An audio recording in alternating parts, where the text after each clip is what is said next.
Welcome guys to Worldly Wednesday. My name is DasTactic. Welcome to the channel. Welcome to this this is episode 2 really, but we didn't do much in episode 1. We sort of let the game run forward for 20 years. So we're now in 2775. We're actually now 11 years in. We played one more year ourselves where we started to manage the actual what we're doing in the game itself, playing as the Gizareans. So we'll do a bit of a summary as to where we are and what we're doing and what the strategy is moving forward. Now, the important thing here is that we are playing as the Gizareans, which means we need to know what the Gizareans do. I'll just press tab, and that way we can sort of get different sort of 3D view of different things. But you're playing as the Gizareans. There are some opportunities that we actually have, and so we've tried to redesign our fleets to actually maximize that opportunity. We do have an active rivalries, which is the Empire happiness goes down, but we do end up with sort of like a stronger character because of that one. So that one's going to last now for, like we're going to have an Empire happiness of -5, unfortunately, which impacts our money ultimately. So happiness, the way it sort of works in an abstract sort of way is that if you control happiness, you control your money coming back in. And the money is essentially what the empire makes, not so much what you make as the private sector, but as the public and private, well, mainly the public sector will then sort of generate more income if they're happier. So they'll actually pay more taxes, which is essentially why happiness is a fairly important aspect in the game itself. It's in a very, very abstracted way. If you start from happiness and work your way all the way through taxation and a whole lot, it means money at the back end of things. Anyway, let's go and have a bit of a look. Now, what we've got is we are trying to take over pirate ships. Now, that's the strategy that we're doing at the moment. So you got the Savage Star Prowlers, which are... we've got a protection agreement with them. We also have a non-aggression treaty with the Bunta Bandits. So these are two different pirate factions that we're aware of. We won't see the update of the actual, like what their strength is, until we sort of let things go. I may have to go back on doing anything with this one into here. I've declared war against a few of the pirates. Like we did, for example, these Black Skyjackers. I think that we've honoured our protection agreement at the moment, but then we've now just made them into an enemy. So we're going to be looking for their ships, and the reason we want their ships is to take them over and then pull them apart. That's really the only real way that the Gizareans can move ahead quickly through their technology, is by using enemy ships that have got superior technology. So if we have a look and see, if we press F1 and just move our way through, just get rid of the game concepts, go to alien races and go to Gizareans. We need to see what we actually end up having as to why we've got to take this particular course. As we sort of come back down, you can see there all research -15, which is not good at all. Diplomacy is also, we're not a diplomatic race. We are we're an aggressive warlike race. Now, there's the special features. So waste nothing. 25% increased chance of tech boosts when salvaging or retiring a ship with advanced tech. Additional tech boosts when completely retire an advanced ship. And so this for us is the key to moving ahead. So hi Union ID, how are you going? Hi anybody else that's joined us as well. And so that one little waste nothing area at the top there is really what the strategy is that we're trying to now push forward to boost the technology that we actually end up getting. The scourings, this is newly conquered enemy colonies. I'm not going to be worrying about that one for a little while. Rivalries, which is what this one is actually up through here. So that one there must select between two characters in a power struggle, killing one of them but boosting the other one with new skills and traits. Breeding well provides a bonus to Gizarean population growth rate throughout your empire whenever you use exterminate population policy. So we eat essentially other worlds. We create like a breeding world. Tribal conflict, short-term empire-wide boost to Gizarean population growth rate, but accompanying happiness penalty. Again, happiness equaling money. So ultimately we lose money. The Swarm Command, special targeting computer. This is actually now special stuff that we actually end up having. So we've been using the special targeting computer for ships that will allow increased targeting accuracy based on the total number of ships in a fleet. So the more small ships we have, the stronger the fleet actually is in terms of its attack power. So that's actually something we just got to keep in mind. We also are very, very good with little fighter craft and bomber craft. So we've sort of got like bonuses in that sense as well. We have different sort of leader traits down through there. But the one that we're going to be focusing on today is the waste nothing. And so that's where we need to be capturing pirate ships, because that's really they're the advanced ships at this stage of the game, and then pulling them apart. We're still actually just trying to get the Jerax hyperdrive. So we're a long, long way. Like, we've still got another 5 years before we can even get this one, even though we've got like a crash research program happening in through there. Union ID saying that's interesting. I never really see a big boost on tech when scrapping other ships. You always get a bit of a boost. Like when we actually go into it, and when we get our first one, we'll probably do a bit of a summary at that point. Like if I go into the tech, what we should see is, like you can see there, enhanced engines. I don't know why we've got like a little bit of a boost there, but we have the start of a boost in that particular enhanced engines area. So we'll see it, and similarly in through here, the shielding. Now I'm not sure how these got started, but we'll see big boosts coming in through those. So there's a few of these that have now enhanced civilian ships as well. I'm just not sure how we're getting the hold of these, but we are for some reason. And so, we'll just sort of let that one go. The other thing that we do need to try to get to enhance this even further is the research bases.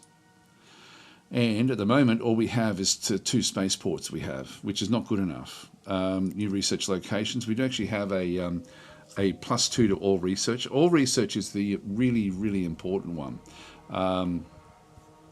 And so this one here is more so than anything else. It boosts everything, and it also opens up technology that we can access. Like for example, with our current, because we're pretty dumb, like we don't really sort of our intelligence is low, which means that we have to. Like to get long-range scanners, for example, we're a long, long way behind being able to get these different things. And you can see there that we have a research threshold is 20% sensor research, and then bonuses from all sources. We have a -19, so 0 from sensor research and -20 from all research. The all research one is the problem. That's why we have to scavenge, playing as a Gizareans. And so we actually have to make up 40 research to be able to get long-range scanners, which is just impossible for us, really. So this is where we're going to have to. We've got Boscarans next to us. They will have that. And so we have to sort of rely on spies for that, ultimately, to try to pick up this. But that's going to be difficult as well. Might have a quick look and see if we do actually have... If we go to our spies, we've got 4 of them. Yeah, we've got one that's coming through. He's got a bit of concealment. Everyone's got good concealment as well. I might just even send this one in. We've got to be careful we don't lose them as well. If we cancel a mission. So we do actually have the Boscara undivided convergence. And you can see there, even just getting the galaxy map is a lot. Stealing research information on long-range sensors is only 24%. So if I go from that Boscara to Boscara Legionary, yeah, it's even worse. So I'm not going to worry about that one. I'm not going to assign the mission. So it's just very, very hard for us. We're going to have to somehow fix this up. This one's good for counter-espionage. I'll just leave that one where that is.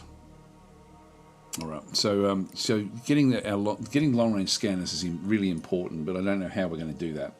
So where are we? So tend to keep ships for my fleets. Yeah, no, it's worth pulling them apart, playing as a Gizareans. The ships that we've got, I'll go through how we've designed those, just so that we can cover those as well. So ID saying, does the game provide notification when you get a boost? I may have those turned off. Not really. No, not when you get a boost. Only when you actually finish. So it will happen when you get it. I don't think the Gizareans will actually tell you. It may actually. It may give. I think the Gizareans do, but the other ones don't. So that's the aspect of that particular side of things. yeah, a lot of potential notifications. There are indeed. I mean, if you wanted to sort of check them out, you've then got the filtering of different things in through here. But I think for just getting a boost to technology, you get that anyway, like for all sorts of different things. So I think it would be overwhelming to sort of turn those on, because you just keep track of them, I guess, like, just by opening up and seeing what's happening. You very soon get a feel for the areas that you do need. But we may need to, it's going to be difficult for us. We're going to need to try to get the long-range scanners eventually from the Boscara. That may mean going to war with them and actually dominating them to the point where they will actually then give it to us. Or it could mean being friendly with them and trading for it. But I'll have to wait and see what actually happens in the game for that one. So let's go now through to our ship designs and just quickly go through. So I'm just going to go to active buildable, click on roll, just so all the escorts are together. When we go in also to edit these, now you can see we've got 40 heavy escorts. That's our smallest ship. We've got 38 frigates as well. That's our second smallest ship. That's all we actually have access to. We also have troop transports. We've got 14 of those. And if we have a look, these are this is automatic still, so we're not actually doing anything with the troop transports. So I'm not actually sort of designing those. I don't think I've done anything with those. I might just go back to all designs, which will then bring a lot in, and just see if there was any that were, I never renamed the troop transport, so I never designed those. I'll just go back to the latest buildable designs. Active buildable designs. And that what this one then is showing me, that I've got manual set for these different escorts and things. I've still got automatic for these others, which I might... You can see there they haven't changed since the start of the game. I'll just put them to manual as well, just with the escorts, just so that we don't actually have them starting to sort of be built. Sometimes it can throw fleets and stuff out like into a bit of a tiz when you're sort of managing them automatically. So we've got an assault frigate and we've got the heavy escort, essentially the two different models. The frigates are usually a really good one to have a look at, no matter which faction you're playing, because it often will give you a feel for how the ships overall, whether they're bigger or smaller, should be then sort of working together. So let's just go and edit this one.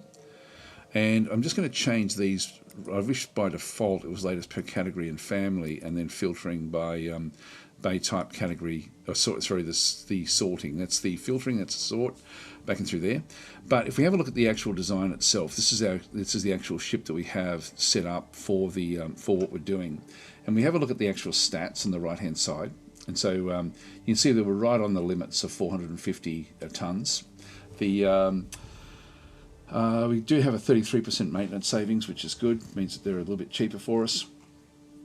We can sort of get, so for every 3 of them that we get, 1 of them is free, essentially, in terms of maintenance. We have bonuses with it being a frigate of ship speed and ship manoeuvring, so these are fairly manoeuvrable. The overall reactive rating, I might just go through this whole list actually just to explain sort of what's going on here. So if we have a look at it, so the hull size is fine. So the base hull without all the stuff inside it is 150. The crew capacity, it requires a crew of 114. We've got 145. So that's green. That's not a problem. The build cost is 5,300 credits. Maintenance is 202 credits per year with a 33% maintenance savings, which is applied to that particular number. The ratings. So the attack strength rating is 21. So the attack is lowish in terms of what it actually does do. But the defense strength here is 46.6. So we actually have a fairly good defense strength. Speed of maneuvering. This is just like a rating, essentially a number. And scanning. Our scanning is fairly low at 8.3. So this is sort of like the I guess the combat rating. If you were doing like a summary of different ships, then you could actually use that to sort of try to get an evaluation. In fact, it would be a pretty cool screen to actually have a list of ships that you're fighting against, and also your own ships, just to sort of get a feel for for these ratings, because you can actually pull these up from any ship. I might have a look and show this when we like in game as well, just as a bit of a comparison, maybe when we start to do some attacks. Okay, then we have the actual the hull itself. So the frigate hull has got a reactive rating of 3, which means that if there's 10 points coming in and it hits the hull itself, then 3 of those damage is going to be taken away before any damage goes through. So 10 attack hitting the hull, 7 gets through into the components, which will then sort of be sitting on the inside, down through here actually. So these white ones are the ones inside the hull. Iron defense of 1, so that's just to stop them from being disabled. Countermeasures +5, which just sort of gives, it's almost like a dodge factor. Then targeting of +0, this is the base hull. So we don't actually have any native targeting aspect that sort of enhances what we do. And it also, there's just the hull itself has got a ship speed of 15 and manoeuvring of 15 as well. So most frigates will have this sort of thing. Completed bonuses. So once we actually have a look at all of the stuff that we've actually added through with our design bays over here, we end up with a repair rate of +25%, ship maintenance savings of +35%, military ship maintenance savings of +9, the boarding assault strength of +35, ship speed of +15, ship manoeuvring. So we can see there that these are being applied down through here as well. Hi Biff. Biff has subscribed. Thank you very, very much for that one. Just read a few more of the comments while I'm going through this actually. So Madman and saying Daz is in when you can't beat them, join them mode when it comes to Gizarians. Yes, yeah. Well, actually, it was just random. They came up randomly, and so that's what we're playing them. Zytek is saying, hey dude, how are you finding Distant Worlds 2? I've only played Distant Worlds 1. Was tempted to pick up 2. 2 is a marked improvement on 1. Even just from this screen here, like you'll see as we go through, even little things like, for example, the facing of the weapons. So this has got like 4 weapon mounts, and so we've got different sorts of weapons on each of these, which will have a different role when we go into combat. So I'll sort of work my way through and then sort of talk about the actual design of the actual ship itself once we just go through these summaries. But it's incredibly different and so much more detailed. And also when we go into into combat, you then have different parameters that you then need to sort of think of that Distant Worlds 1 just never ever did. Distant Worlds 1 was always just top down using sprites, and you could fire from any angle on the ship. So in this case it's now all 3D. The facing is important. That actually is depending on what sort of weaponry you have. But I'll go through that in a bit of depth now. Okay, then we actually have energy. Now, the important thing here is just to make sure that you've got enough energy generation, which is this sort of like this yellow colour, this off yellow colour, this mustard colour, and then all of the componentry inside then needs to sit inside the actual generation of the of what you're actually doing. So we end up having 2 reactors, 2 fission reactors back and through here. And so these are outputting, you can see down through there that the reactor energy output is 62. When we have a look at the actual numbers in through here, we're getting an output of 124. So that's because we've got 2 reactors. And in this case, when we go into hyperdrive, we need to have static energy usage, which is most things in the ship. So for example, the command center will have a static energy usage of 2 per second. So that adds up to like every single component is going to have like an energy cost to it. This one, static energy usage here is 1 per second, just to keep assault pods on the actual craft itself. And so the static energy usage is essentially just keeping the lights on in the ship. So the static energy usage here is 36 for our ship. Whether it's be in impulse or in hyperdrive, that 36 is consistent because it just needs to keep the power running into those areas.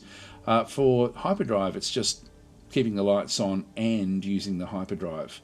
So the hyperdrive energy usage there is 85, and so we have an excess there of 3. So we're really, really close to not being efficient with our energy. If we were less efficient with the energy, like if the hyperdrive went above, the hyperdrive speed would reduce accordingly. So depending on how much extra, so if I got rid of one of the reactors, it would end up around here somewhere, which means our hyperdrive would be maybe sort of like about 40, no, sorry, it would be more than that, maybe about, say, 70 or 80. So it would be much, much slower in hyperspace. It would still cover the impulse, but it wouldn't cover the hyperdrive. So that's something you can do that if you have to. Excuse me. For impulse, we have different usages. So we have static energy usage there of 36. Now it's got there the cruise speed energy usage of 4.2. We don't need to And you can see it down through here as well. The energy usage at slow speed is 0. At cruise speed at 64 is 4.2. Sprint speed is what we use in combat. So the sprint speed is the important one. And so the top speed energy usage there is 6 per second. The shield recharge energy usage is 3, so we end up having like a, you can see the different colours in through that side as well. The weapons energy usage there is this sort of purpley colour, which is 66. So it uses a lot just to keep all the weapons firing. So if we lose power, we lose the ability to essentially do weapons and shielding. So shielding will sort of stay where it is, but if the power is taken off, we're a bit of a dead duck. It means we can't use the hyperdrive to escape. If one of the reactors is taken out offline, we can still jump away. In fact, it wouldn't affect us with the impulse drive at all, but it would impact us with the hyperdrive jump a little bit. But if both reactors come offline, then we basically can't do weapon firing, and we also can't jump away. So that's actually important with the energy usage. Again, it's very, very specific. This is the fuel. I've only got low fuel capacity because I've had to make space for other things in the actual design itself. You can see that we've only got like one fuel cell, so we have limited fuel. Movement, this is actually because of the 3 engines that we actually have. These engines, this is the impulse movement and the hyperdrive movement at the back end there. So we can get up to 73 sprint speed, which is actually sort of middle of the road. That's actually not terrible, but not great either. The turning rate there is etc. This is just how fast it will then can position itself in combat. That's actually pretty slow sort of moving around. Acceleration 15.5 per second. Engine limit of 4 on this particular one. We have 5 listed. I wish they would change this so that you only saw the number for each design. But there is going to be other frigates that can make use of all 5. That's why they have the 5 there. But engine limit here is only 4 for this particular design. The jump initiation, so we're only using 3 of the 4. The jump range of 120 m is based on the hyperdrive. Like if we go to the warp bubble generator, you'll see there the jump range there of 120. That's also the orange circle that you see when you actually look at the at fleets or ships. It's where the jump where you need to go and bounce off something to keep on going. Again, that's a big change between Distant Worlds 1 and Distant Worlds 2, is that they didn't have that. They just had fuel range, and that was all that they worried about in Distant Worlds 1. But now you do have the jump range as well. So jump accuracy there. This is actually how close you are going to be able to get to your targets. Now we're just standard, like that's just average. In the fuel range, we only have a range of 95 m, which is very, very short range. So initially with these designs, this is actually a big limitation we actually have with this, is that we need to only really work inside our home territory with this particular design. The 95 m is really, really short. Weapons, we have a whole lot of them, different sorts of things. You can see their boarding assault strength is high. So we've actually got like an assault pod on the ship itself, which is actually for boarding the pirate ships. We need to take over the pirate ships. And so the assault pod is there instead of a fuel cell. So I've placed assault pods on all of my ships essentially, just to be able to try to take over the pirate ships. So that's the whole strategy we have, is to make use of this assault pod, which means it's got to be at the expense of something. I can't do it at the expense of, or I could sort of do it at the expense of getting the reactors gone, but I've taken fuel as the one thing. So rather than having a 200 fuel range, we've only got 100. So fuel is a problem for us. Defense-wise, we've got shields and armor. So we've got if we go back down to here, we've got 2 armor and 1 shield. So you definitely do need to have the combination of the 2. Hi, Began, how are you going? And so we've got those in through there. Hull and armor is down the bottom through here as well. You can see there the hull size is 150, reactive rating there of 3, armor rating of 100, with a reactive armor rating of 2. So it has to, when a ship is attacked, typically it goes from the shielding down to the armor, down to the hull, and then down to the components. So that's sort of how it does work. Oh, actually, so Mad Men is saying, yeah, the game is in great state now. There's a 65% discount on Steam. I forgot about that. Yes, it's still the birthday sale for Slytherin. So now is a good time to pick up the game if you're sort of on the fence about it. Like, it's fairly cheap. Anyway, we've got boarding assault strength down through that side as well. So we do actually have, this is what we're going to be relying on to take over the pirate ships. So targeting and countermeasures. So we've got now the targeting we have is plus 29%. So we actually have like a very, very strong way of actually hitting with this particular ship with its actual targeting. And we're doing that because we're using swarm targeting down through here, which gives me plus 15. But I also get extra targeting per fleet ship. So every ship in the fleet adds to that ability, which means that the 29 is in reality, it's going to be much, much higher. So we're going to be able to target very, very well. Our countermeasures, though, which is our ability to dodge out of attacks, is fairly low. Sensors, it's really just going to come down to a summary of the short-range sensors. Then we have the different industry, which is 0 in through here, because we don't actually have, we don't do any mining, we don't do anything at all through there. And then the actual resources based on what we end up having. Each of these costs different resources to build. So we need steel, polymer, carbonite, etc., etc. So that's sort of the frigate. So the frigate is all about, it's been designed to take over enemy ships. With the actual, with the weapons that we actually have. So if we just hover over each of these. So we've got a buckler repeating blaster through here, which is a point defense. These are pretty shitty, but it's to sort of try to keep the small craft off our tail. So if there is a, if there are small craft coming up against us, then hopefully that buckler repeating blaster will just essentially destroy those as they go past us. That is the one thing we have that to defend against missiles or small ships.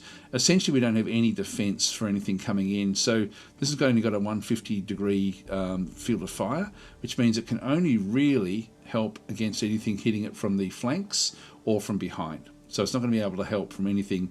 Like if we're coming in and there's missiles attacking the ship, we're not going to be able to hit them really with anything effective. So that's it's not great. That's all we have at this point in time.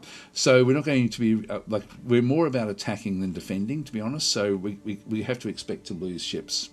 Then we have an iron cannon. So we've got an iron cannon which is right in the very, very middle.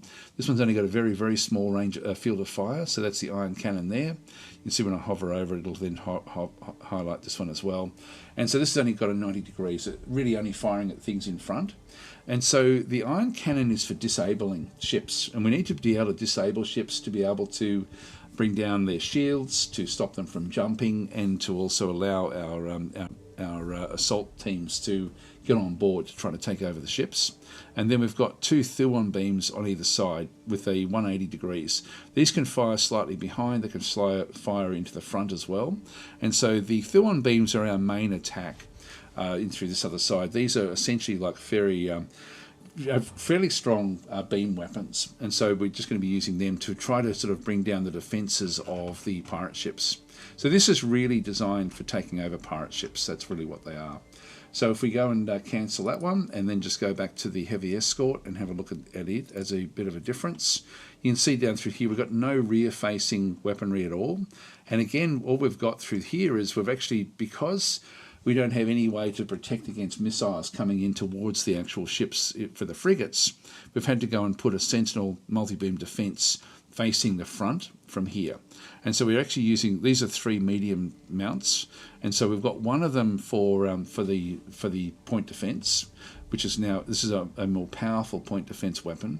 We've got a fair bit of space on this particular ship. This one's also got an assault pod as well. And in this case, we do actually have, again, another iron cannon through there. We have 1 Thuon beam there, but we do have the point defence. So if you couple this ship up with a frigate, you then do get the point defence, defence from the front and from the rear.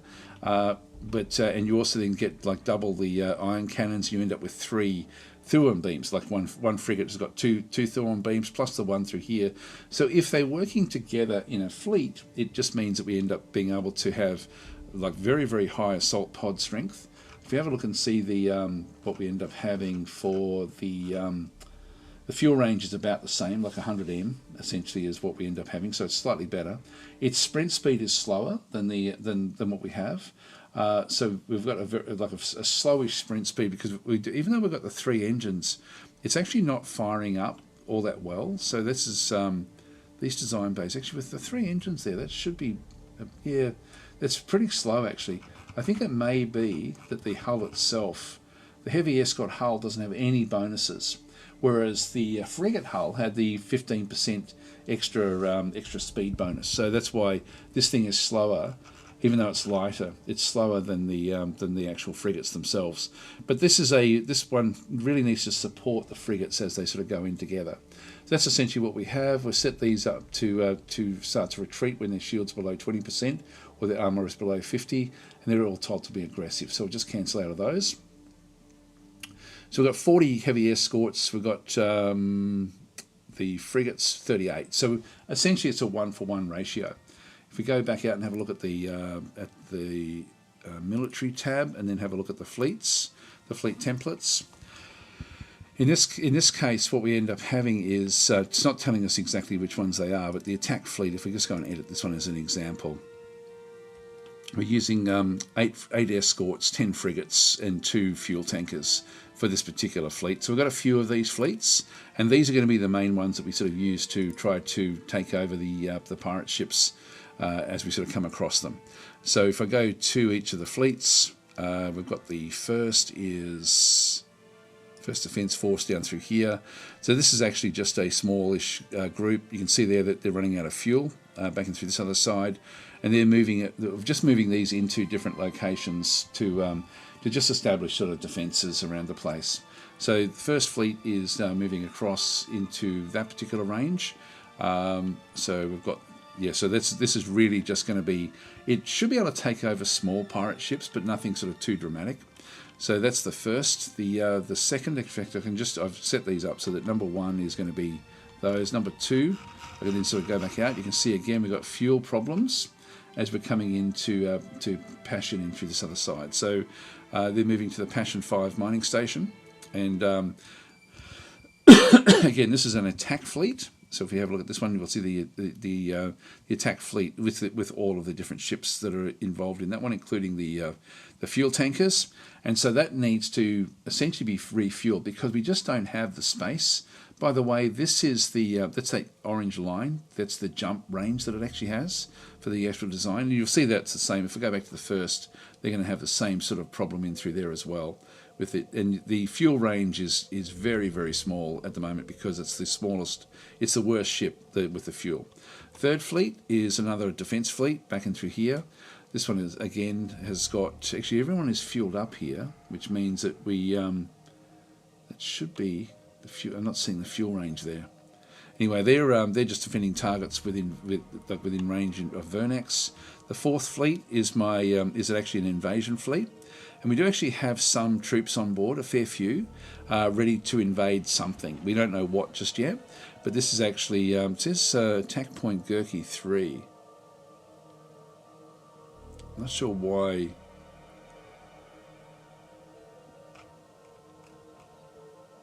Yeah, I'm not sure what Gurkha 3 is. It's not it there. Its home base is the Vatai 6 mining station. I'll just leave it there. I'm not sure what we're doing with that one. So that's the fourth. The fifth is another defence fleet, which is sitting back at home. There's the fuel range. That's how far they can move, which is hardly anything. These are really shitty little designs. What we've got through here, but this is the strength of. So these ones do actually have like the boarding assault strength. We just need to try to disable ships and then bring them in. The sixth fleet, again, another defence fleet back in here as well. It's supposed to be operating from over here, around where the pirates actually are. The seventh fleet is a raiding force. And so this is going to be sort of hitting outside here where the pirates actually are. So that's the seventh. And then the eighth is a big attack fleet. And so it's actually operating from the home systems, just ready to sort of take on pirate ships as they sort of come in. And that's the only fleets we actually have. Let's just go and unpause the game now and just wait for things to actually then pop up. Sorry, I'll just read a few more of the comments saying, so General Skeleton saying hi, so hi back. saying attack points are like a home base for which attack points are like a home base from which attacks can be launched. Oh, okay, well, there we are. And so yeah, okay, cool. Yeah, I don't know where that is though. Gurkey 3, where is Gurkey? Yeah, we're not doing anything with it.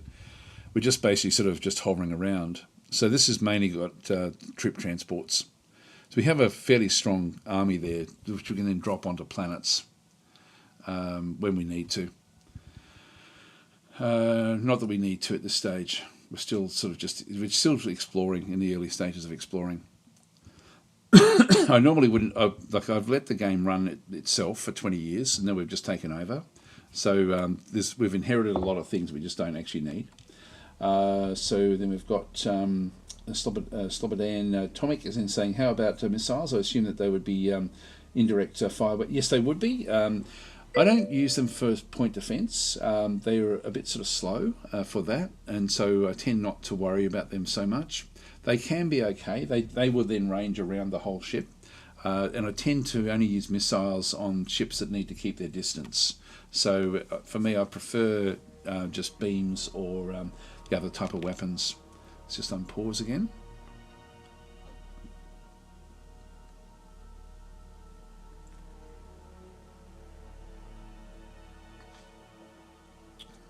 Everything sort of dribble its way back into the various locations. I'm picking up sort of like extra areas. Like we're not at war with anyone, so it's sort of we're really just focusing on the pirates at this stage. Hi Muzzle Pain, how are you going?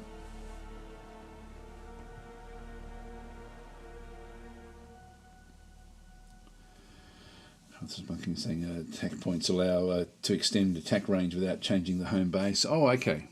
I'm not sure where that is. Plague outbreak. So this will actually then impact our happiness, which means we'll impact to the money. So we're going to have plagues everywhere. Actually, there's Gurkey. All right. All right. So we'll just leave that one there. We're not at war with him, I'm pretty sure.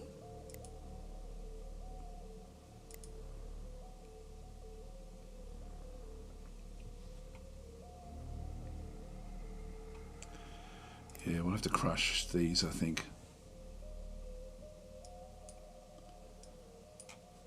So these fleets sort of get into position. Really have to focus on, okay, foreign agent captured.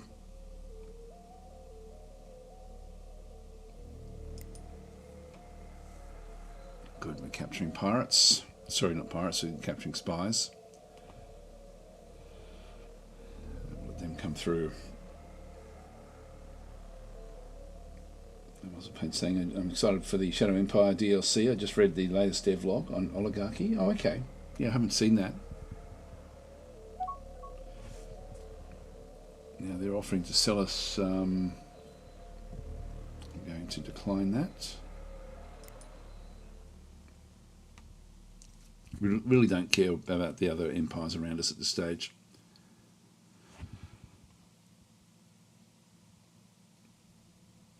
Yeah, colonies are starting to sort of build up a little bit here. They're improving. We've got a very high reproduction rate. I'll look to see if there's any other colonies that would be good for us. They're all low. They're all crappy. That one there is actually not too bad. Plus 20. If it's below 20, so that's actually, it's showing low, but it's actually not bad. I might build a colony there.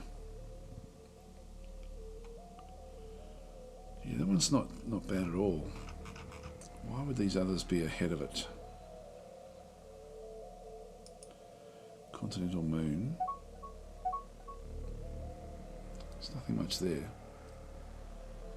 So the Actarians are operating in space. We certainly have the money to build these, and getting them early enough would actually be good. So we'll actually go and grab this one here. Now the plus 20 that we actually see there is close enough to being right on the limits for us that this really shouldn't matter at all. And so we shouldn't really over time lose too much by having the Vatai planet under our control. So we'll just sort of allow a colony ship to be built. It will just do that automatically for us. Here we go. Agent captured. So our agent has been captured while preparing to steal the territory map of the Boscara undivided convergence. Okay, so he's imprisoned. Okay, that we could spend money to get them back. Trade offer. So reveal independent colony. No, decline that one. The virus has now spread to this other one as well, I think. Yep, that's okay. We'll dismiss that. And now wants us to declare war against the Boscara Legionary. Let's have a look and see who that actually is. So the Boscara Legionary is where? Right there, okay. I'm not going to do that. We're in a strong position with our fleets, but we're not going to really gain much unless we can absolutely crush them. So until we sort of know more about them, I don't think that's a good idea. So I'm just going to decline that one. This is actually just where the AI is just giving me advice, but I can choose not to take it, of course.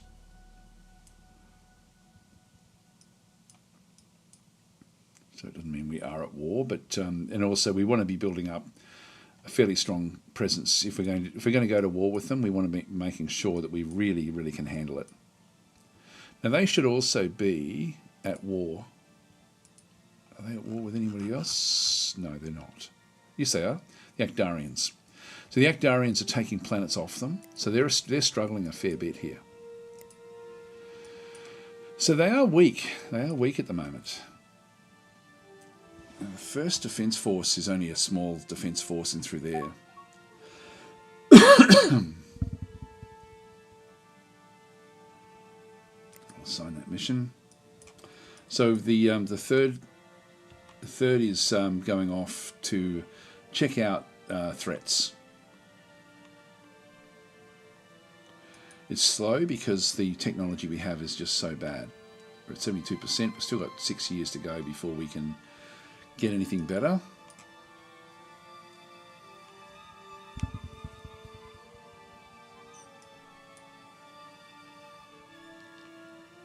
Strike force is, what's the 7th doing? It's trying to move across, bounce across to this location. I've got them set for fairly small. There we go. We've got this one here. They're trying to get the targeting that we've got.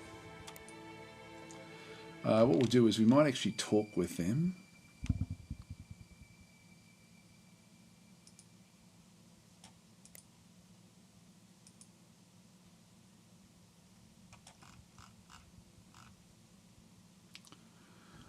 Now our spy for their spy. Yeah, they're not going to do it.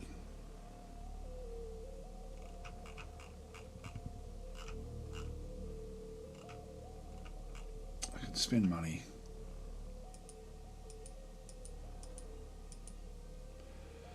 I have to spend 50,000 as well as give them back their spy. Okay, never mind. Say goodbye. Just wondering whether we don't use their spy. Got a few of these now. Assassination is high for that one. This one here is actually pretty good all the way around.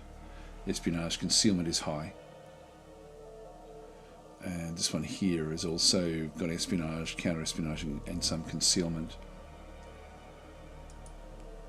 If we try to recruit, it can take you lose a lot of money doing this one, but I wouldn't mind trying to get another spy to work with us, and this one does look good. So we'll pay. Oh, great! Actually, that was straight away. Great. So he's actually now joined us. What about? This one here, as well is not too bad. If we go through a recruitment, this one's only 16,000. Failed. Let's try that again. Let's try this one more time, 2 more times. There we go, got him as well. All right, so we've recruited both of those. We don't need this one here.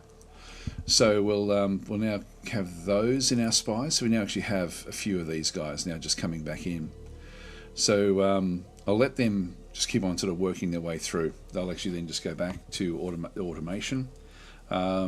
Yeah, and hopefully we end up sort of getting better and better and better with what they're doing. So that's actually good. That was pretty cheap ultimately to get what we needed there for those spies. So I might keep on doing that when we do capture spies. If they're good enough, we'll try to recruit them, because we will be needing them to get technology for us.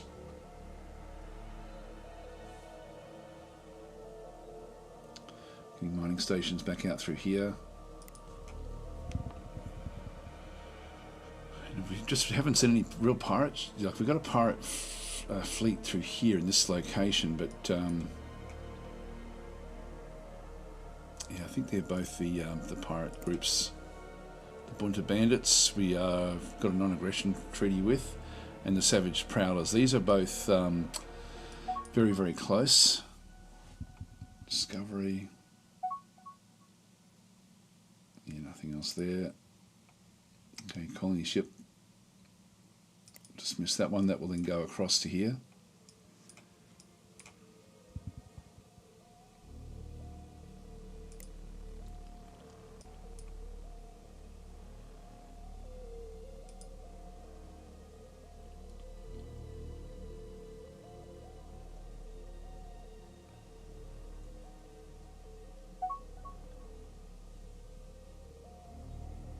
Exit trade. I'll decline that. I'm happy enough just to let our scouts do what they have to do.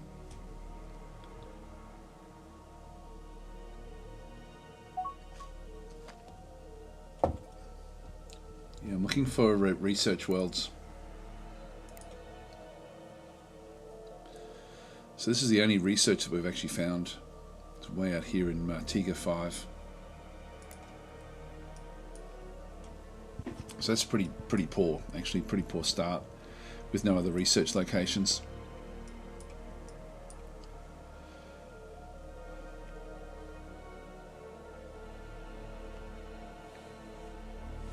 Hi Von Schweinhund, how you going?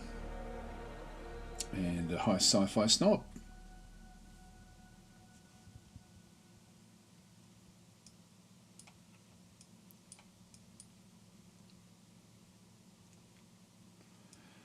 Yeah, the fuel problems we're going to have are going to be fairly dramatic. I might just, oh, here we go, abandoned ship encountered. Here, this is what we want to do. We'll just go to it, take me to the location, which will then sort of zoom in on it, and then we'll just go and investigate. So technology recovered. So we've investigated an abandoned frigate, the Sting of Nutiari at Nutiari 2. The frigate is lightly damaged and currently inoperable. However, we could acquire it by sending a construction ship to repair it. So again, for us, this is really about disassembling it. We found technology has advanced our understanding of enhanced torpedoes. So we do get this sort of information. We do have technology recovered, again, because this is what we do. This is, the Gizarians are great for that one. I'll just go and dismiss that one. And so if I just go and pause that for a second. So a scout ship will have come in close. So we've got this, actually that is a space dock. In fact, I must have already told it to build the Sting of Nutari, yeah. So we already had. Just go back to exploration ships, and then we go to abandoned ships and bases. I did actually have a few of these. Yes, we've got that one being done. We've got a spaceport as well that we're trying to sort of fix up, and then we actually have another research. So where's that?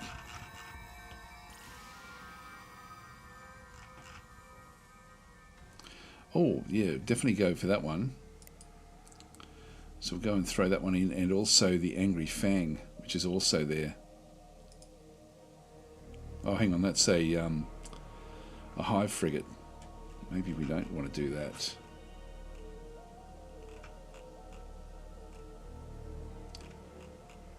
Yes, we've got a scout ship just coming back through. Yeah, we don't want to be going to that one. What about this one here, the research centre?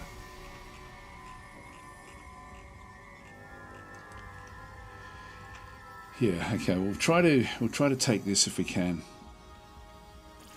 It's an abandoned research centre again. That's going to be useful ultimately.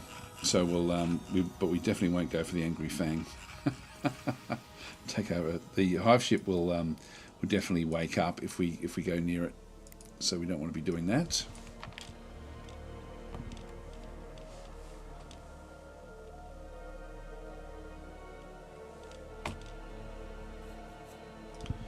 But research is a problem for us.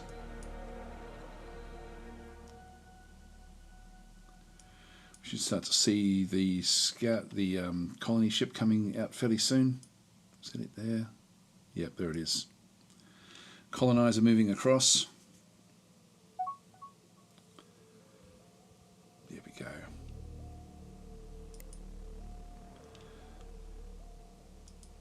So we now have the research station through there. We've got a mining station right next to it as well. That's interesting. You don't normally see them this close together. That's all fine. Okay, so let's go and investigate the sting of Nutari. All right, abandoned ship has now been recovered. So if we have a look at this particular ship, let's just pause this for a second. So disassembling the advanced technology of this ship at one of our spaceports would yield research bonuses. Alternatively, maybe we keep this powerful ship and use it to defend our empire. So if we have a look at this one here, playing as the Gizarians, really our default position should be to pull it apart, to try to get the tech from it, because we're so crappy with our normal tech. If you have a look at this one, we've got like Talus shields, we've got iron sheath armor. These are very, very powerful things. The Sentinel we've already got. Electromagnetic lance is an iron weapon, like a very, very powerful iron beam, which would be good. Lightning missiles are sort of like a big one. Acceleros engines would be awesome to pick up those.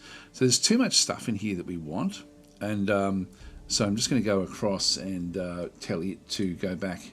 So its job will now be to go back and where are we? Retrofit. No, we don't want to do that one. Refuel. Should be able to just tell it to go back home and pull itself apart. So if I just go and grab that one again, just use the back arrow just to pick it up. If I go back to this particular world, and I'm just going to tell it to go into the onto the planet, we'll do, and I'll just go and tell it to retire at Venex 1.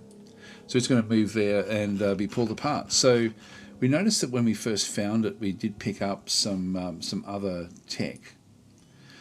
So if we have a bit of a look to see where we are, we did pick up some shielding, and I don't know if we actually ended up getting that as such. Where was it? It's not up in the weapons.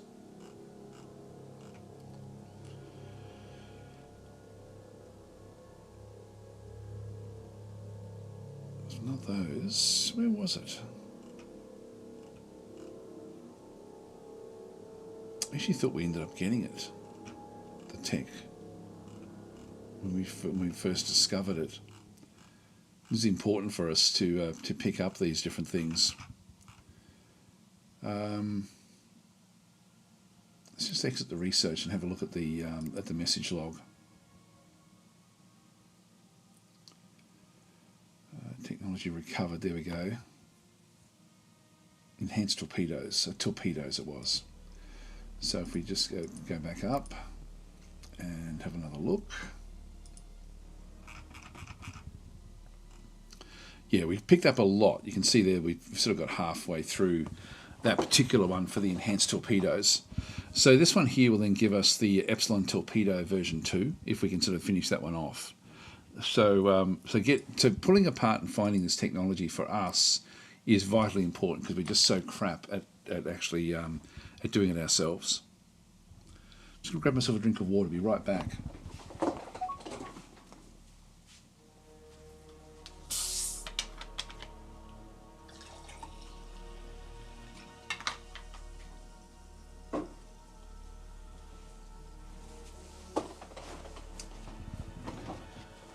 Hi NMV, how you going? So how's the game nowadays? Haven't played it in almost 1 year. Yeah, it's very, very good. It just keeps on improving all the time.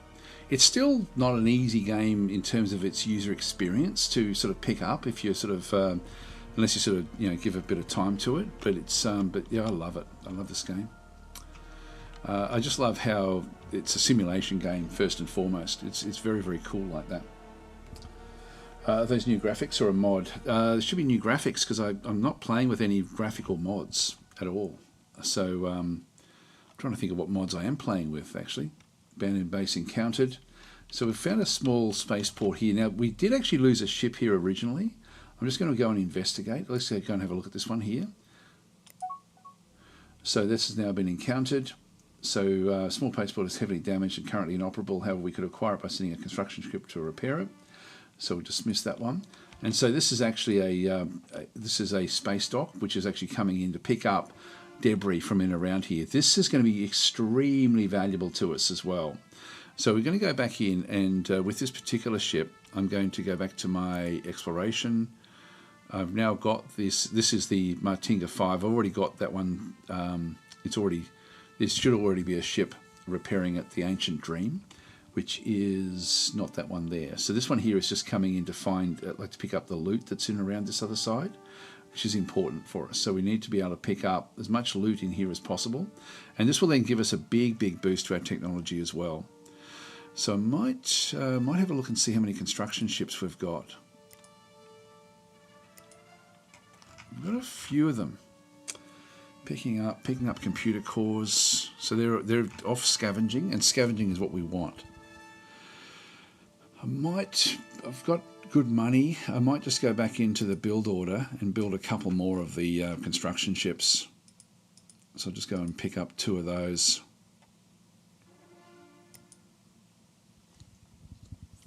Actually, how many explorer ships have we got?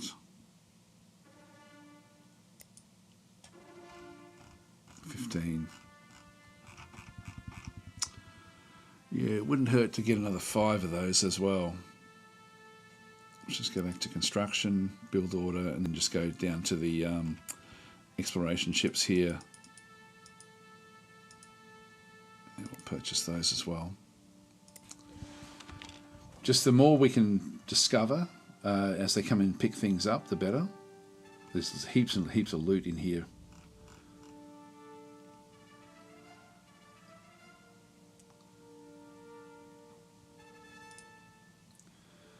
So it's just finding different loot.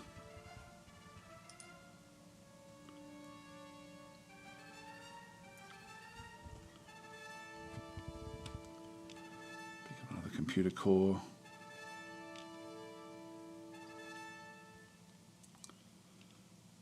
It's on full automation at the moment. If I change it to auto salvage, that way it'll actually just always look for this sort of stuff. Iron claw can encountered. So if we just go back out and have a look and see where these actually were encountered. I'll just dismiss it. Yeah, actually they're in the same area.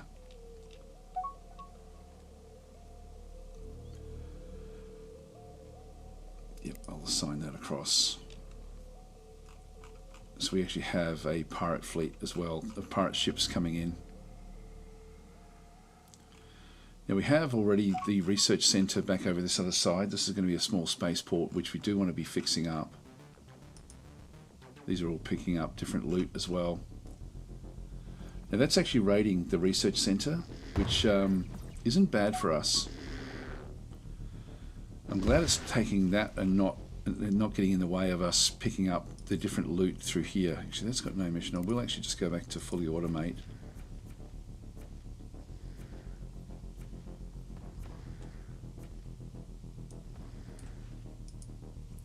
Just tell it to go and pick up different stuff.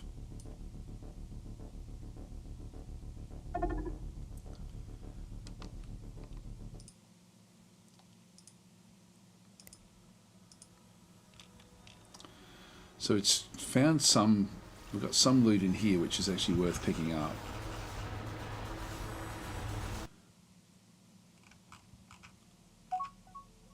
Yeah, we did okay there. Here we go.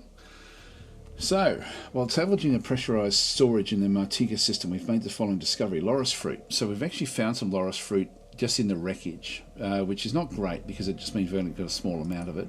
And then we've also found Magellan nuts as well, but nothing else. So unfortunately that just means that this particular ship is now going to have those, there'll be those resources on board there somewhere.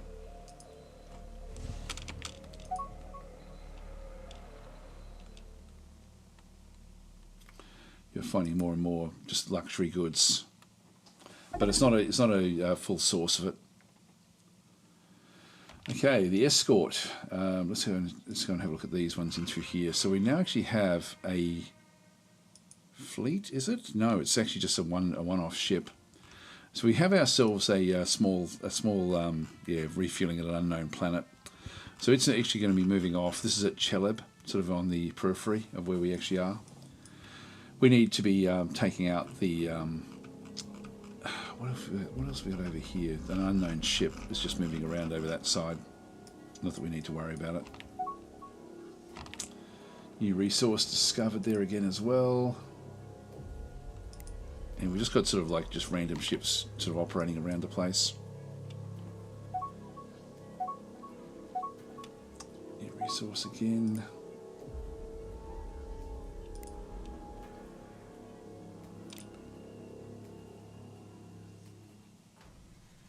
Finding a lot of resources at that location.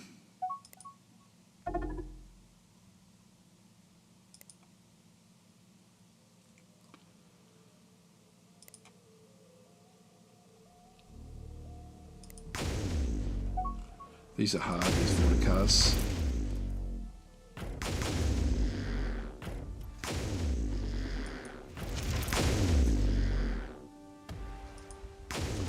As we take damage, that one should be, the hyperdrive is now offline. These actually have got like iron defense. I think we're going to lose this ship. Another one coming in as well. Yep, so I've lost that ship. This is our third defense. So I'm just going to now just top up the ships.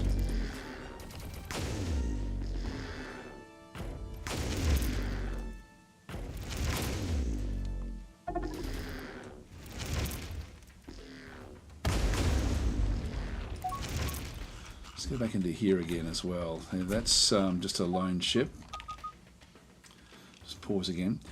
Here we go. So this is actually waste nothing. So and this is exactly what we need to do as the Gizarians. So we've now got the waste nothing. We waste nothing even when scrapping old ships and bases. Thus we have made a research breakthrough in hyperdrive technology from thoroughly examining the advanced technology disassembling the frigate Sting of Nutari. So if we go across, and this is it now being pulled apart, and so we've now gotten the next one that we actually had. So it's now gone to Corvidian Shields. 20 years for that one. I might just dismiss this and then have a look to see if there's something better for us. We'll just go and dismiss the waste nothing. So waste nothing is the is what we have as the Gizarians. Independent colony discovered as well. There's a lot going on through here. Now our system maps recovered. We're keeping on salvaging different things. We'll just leave that one through. Ignari we don't need to worry about. You found some credits. We looked at that one before, and then we've got location maps discovered in through here as well. So with the so this one is now being pulled apart sort of slowly at Venex at this system, and so as we go through, we'll then find that there'll be more and more technology. Like so, for example, nuclear supercharging. We're getting the fission reactor. 2 is sort of we've got a bit of a boost in that one, for example. What else have we got boosts in? So look and see. Point defense a little bit. We've already had that one from before. Heavy missiles. This is the Lance missile that we were pulling apart. So we're getting information about that Lance missile that was there. The Acceleros engines is the one that I probably really do want to be looking at. The high volume, that's the Acceleros there. We haven't really pulled apart anything in there yet to get any information. It's still early days. Layered armor. This is actually This one here is disabled for us. We actually don't have it, but we have picked up a little bit of it. Nothing much else there. Advanced damage control, we've picked up a bit of research on. The nothing much there. Enhanced storage. This would be useful. This will give us the new fuel cell. We can get that in 7 years. Planetary governance will be important to us. That's 16 years. I might even grab that one. We've got the ablative energy shields. We're still a long way off with that one.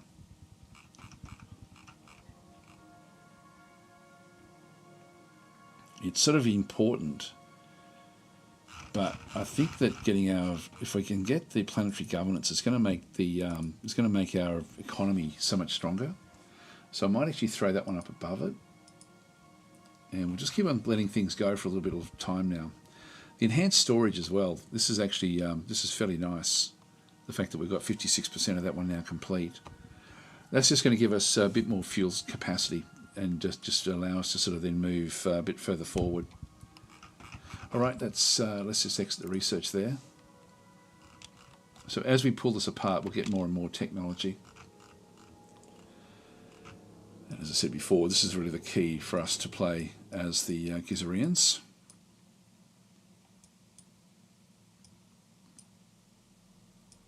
There's the Ugnari world, which does actually have ruins on it. Does it? Yeah, unknown ruins. Okay, so what do we got through here? We've got rivalries. So this happens every so often. So we've got two ambassadors are now fighting with each other. Not that it really matters that much. Yeah, so they'll both be on our home world, I think. Tourism income goes up with Mugap. Is that one of them? Yep, and Cruzeb. Colony happiness goes down. And these one's disliked. I think we'll get rid of this one. The colony happiness is not good. So let's get Mugap to win this particular fight. So at the moment he's just got a tourism income going up. So we'll who will win this struggle? So Mugap will, and that then kills off the other Cruzeb. We've got another one down through there as well. But this is so the ambassador has now been killed. Has died.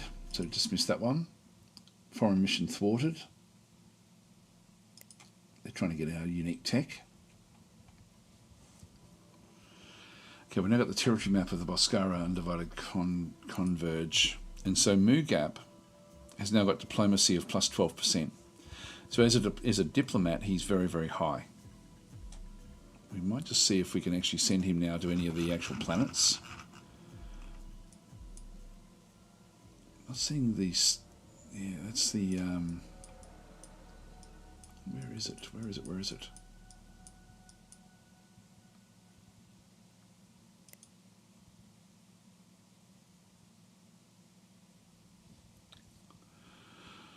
Boscara undivided convergence.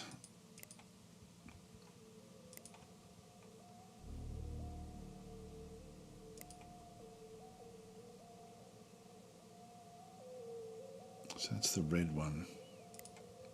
So it's not these. Where the hell are they? Oh, way over here. No, that's too far away to even worry about. So that's what we're finding out at this stage. Got a little bit of information about where they actually are, but they're miles away.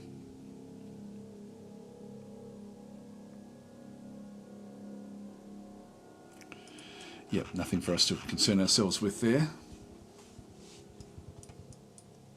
So that's that's all that they control.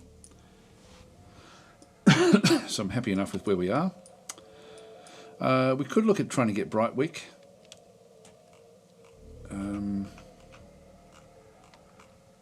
It would be nice to know what these ruins are. That's another one where we can actually go and build a research centre. I think that's going to have to be our first target. So we've got the 4th invasion fleet. Now the fuel range only takes us out to here. So we need to get another refueler. We need to find more fuel somewhere. We do have a refueling point there at Adalum. So we'll actually go and refuel at this location.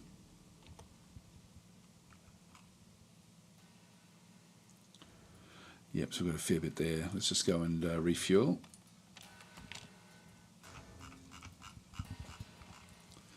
And so we'll send our troops in.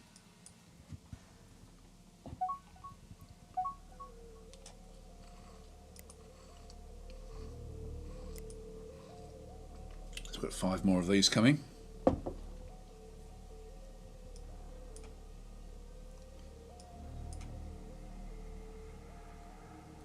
Third defence, how are we going here? So it's only 50%. We're going to lose another one here. Need to replace 2 escorts there. So we're now building up. Now that will heal back up before we can do anything. There's another one that was disabled.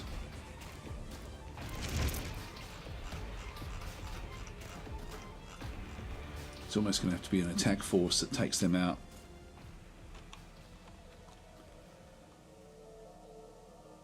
Now they're going back for retrofits, so this is they're retrofitting here. I need to retrofit to my better fuel, the better hyperdrive.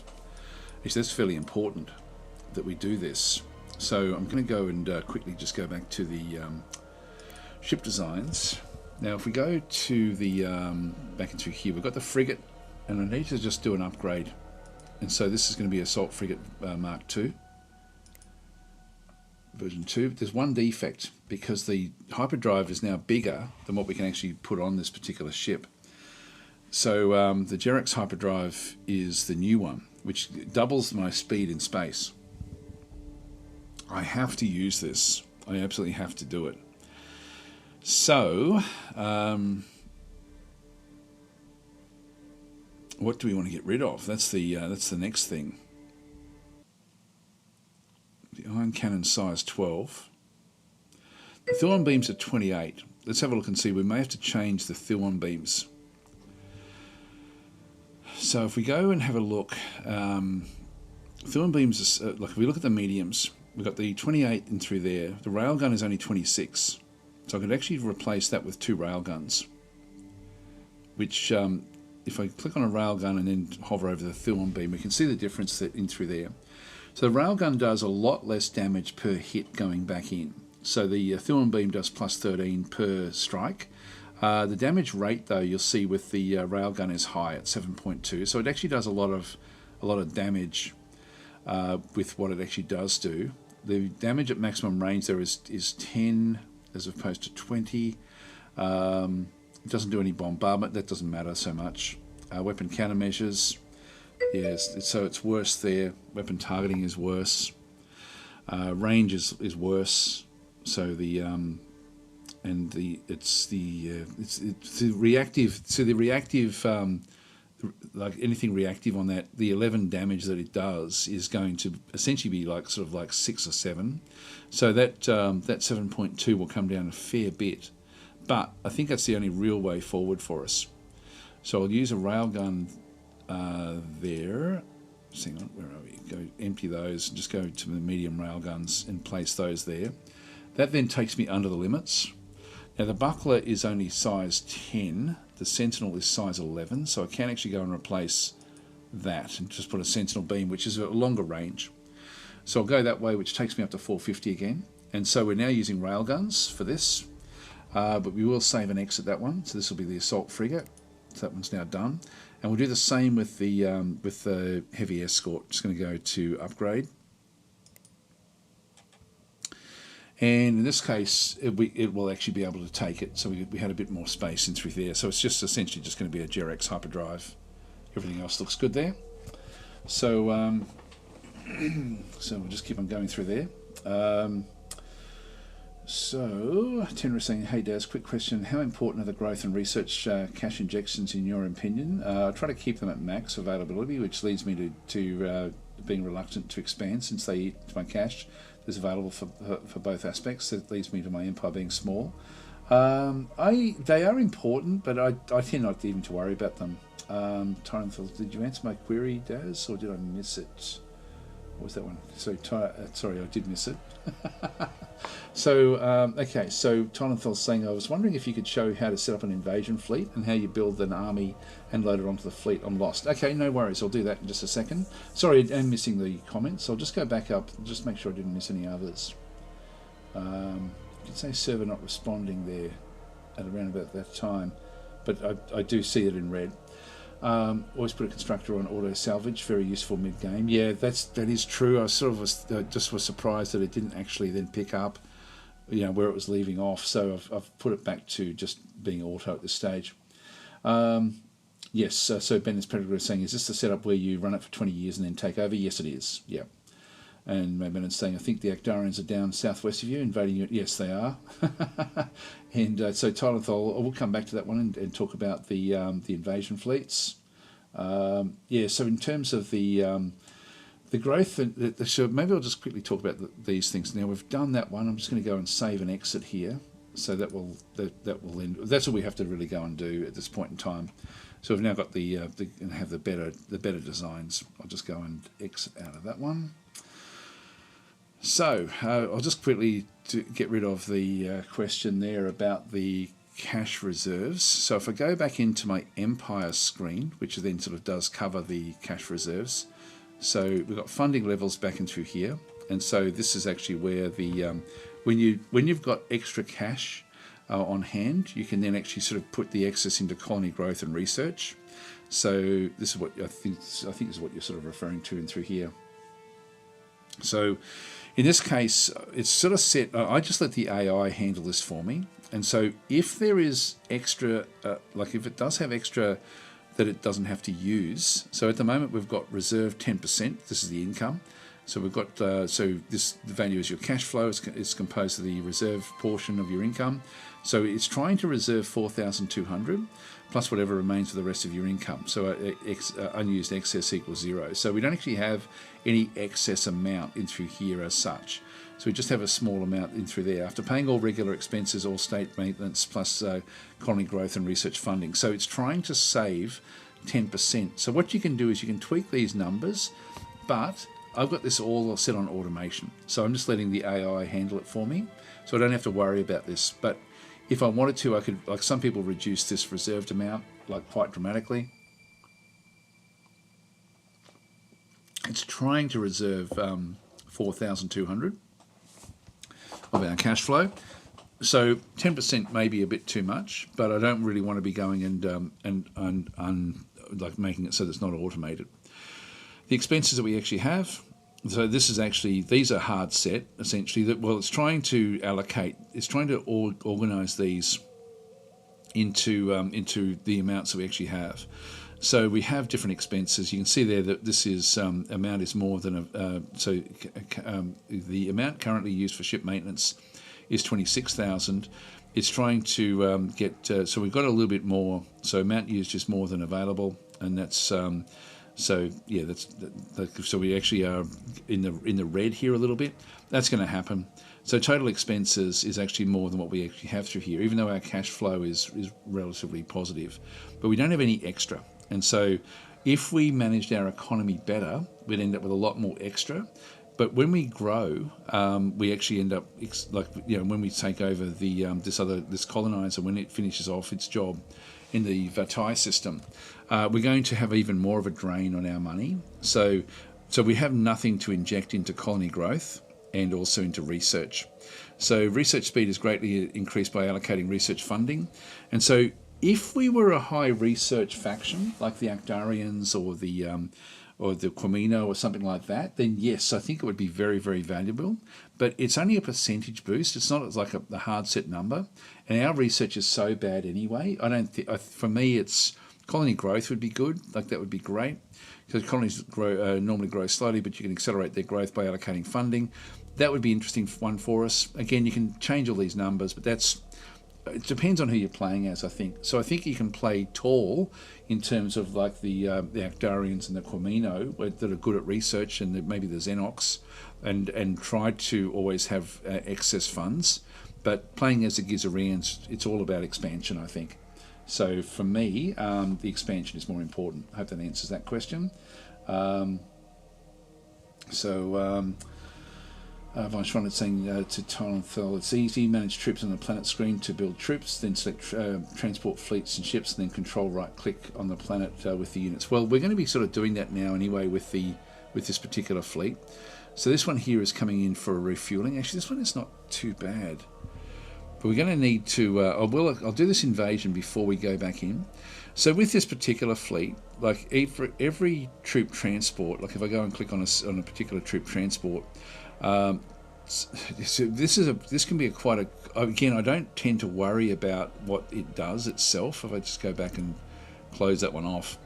The troops, I've just got set to build automatically. I'm not even managing where they get built. I'm not going back to the Athfar system, which is our home system, and telling it to build troops. You can see it's got enough troops there. They're all being put into garrisons. It's often to put a battle pod, in this case an armoured force, into as a garrison is a bit of a waste, to be honest. So you're better off, like the infantry do defend better. You can see there that these defend at 159 and these defend at only 92, but they attack at 230.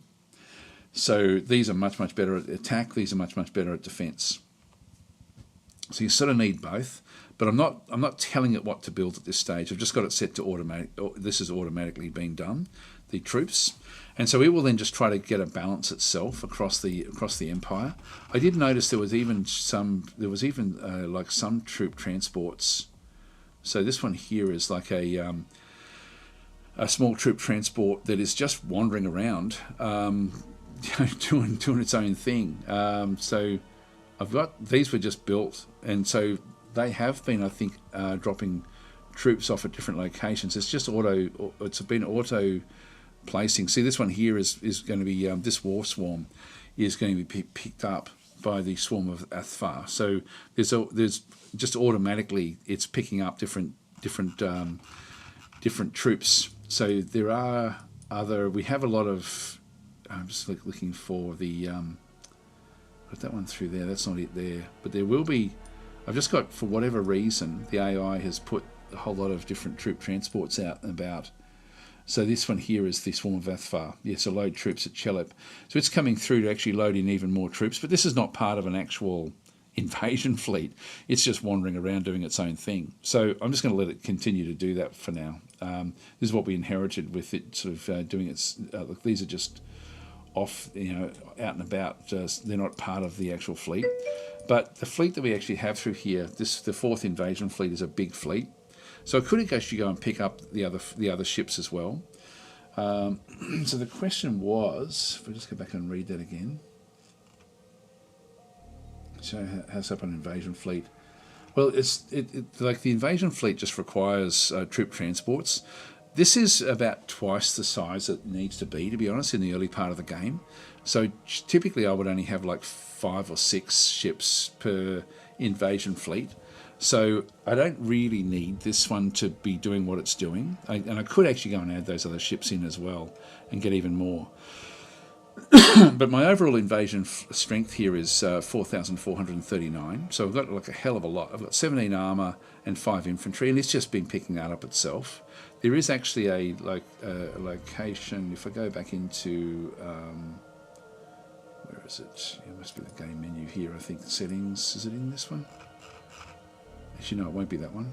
It will be, and again, I never do this because the AI does a good job of it. Go into the policy settings and go into troops. So I've got troop recruitment on automatic at the moment. Then we've got the colony garrison level. Is just, I've only set that to normal. I can actually push this up to then have it so it automatically tries to get more troops on the actual as garrisons. The attack troop level is, again, the level of recruited attack troops. Higher level means your colonies will recruit more attack troops to invade enemy colonies. I'll just keep that on normal, but again, I can ramp that up if I'm wanting to. So I can just leave the AI to do this one, and so auto scrap troops when you cannot afford it. It used to be the default to have this one set to yes, but now it's on no. So that if we start to go backwards, what the AI used to do to balance this was to just scrap troops if it had too many of them. But in our case, it's now set to no. That's the new default, because people were getting a bit pissed off that they were losing stuff in through there. In terms of the military, I think we can then sort of set up different things in through here.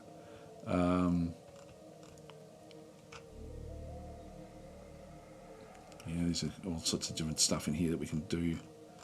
There's just so much automation. That's not it there. There's a way to set up the percentages. I can't see where it is. I can't remember where that actually is for the, that's all the fleet stuff.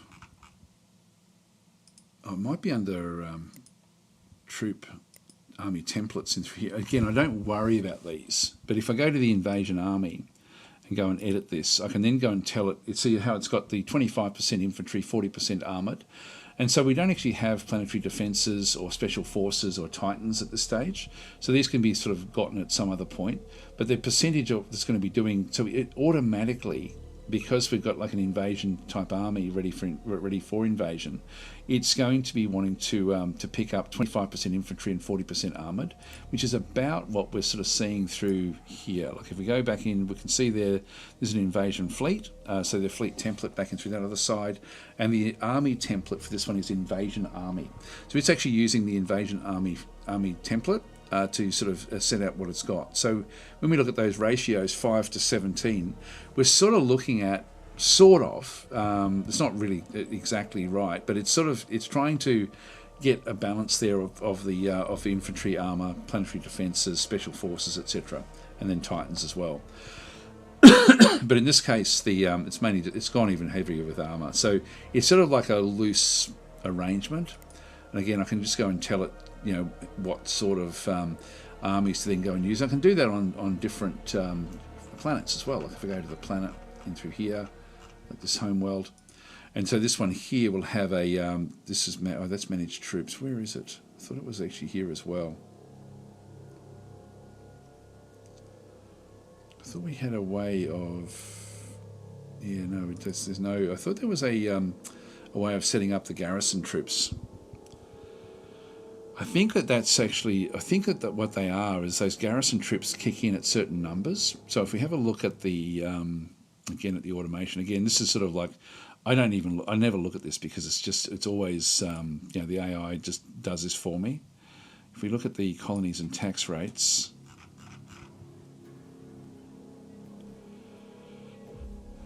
so that's the target approvals. I can't remember where the actual bits and pieces actually are there. I can't remember where they actually are to try to sort of make better use. This is what we're sort of focusing on. I can't think of where they actually all are. Sorry, I'll just have to let it go because I just let the AI do all that for me, so they don't really worry about it. Set the troop template on a planet. It's the second button from the right in the selection panel. There we go. Yep. So this one here is a army template major. Thank you for that. Thanks, 100th Monkey. So so the army template here is major colony defense army, and so in this case, what it's trying to do is it's trying to build a major defense there. If I go to one of these smaller planets, back out through here, like Cheleb, for example, which is a new planet for us. This one here, if we go and have a look at this one, is only just a standard colony defense army through there. And again, I can change it what they've got through there, but to change those, you go to your military tab, go to your army templates, and then you can see that we've got like the different sorts of, we've got border colony defense. And again, if I just go back and edit these, we then actually have the percentages of what it tries to then bring up. So that's overall the percentage of what it does try to do through here. And to be honest, I'd be more inclined to just go purely infantry, but it has got a little bit of armour in through there. Go to the major one, which is actually the standard one was the one we were just looking at.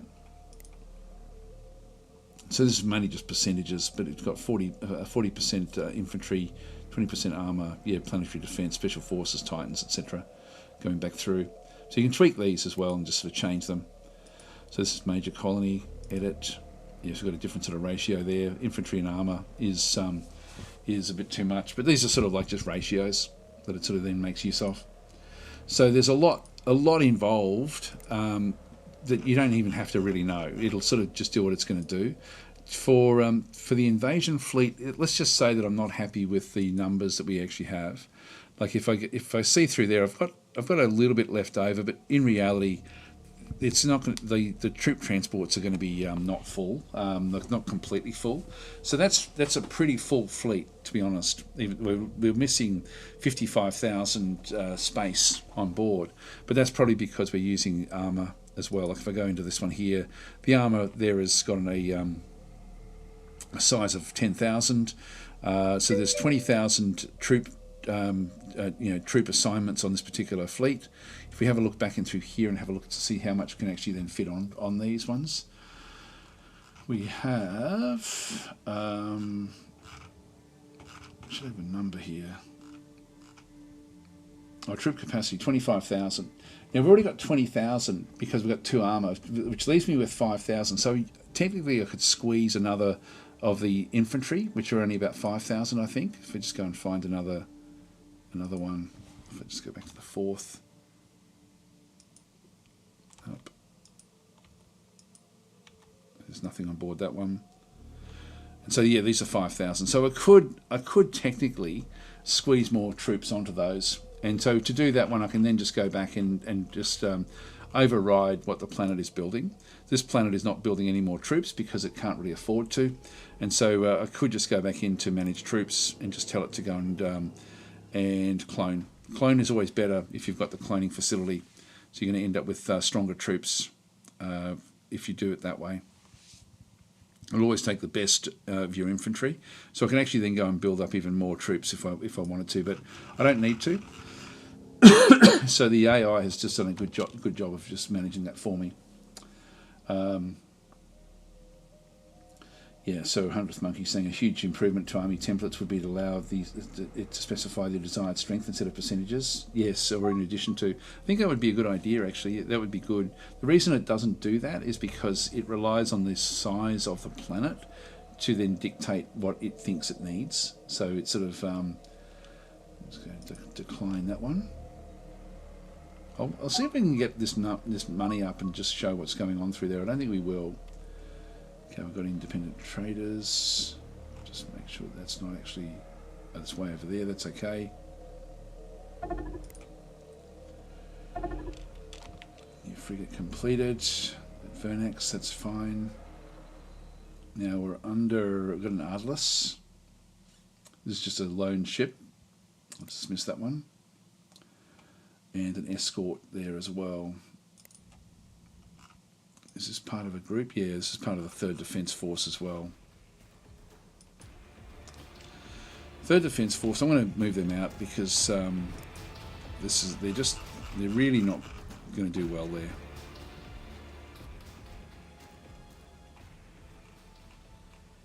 So I'm just going to move them back to Vernex.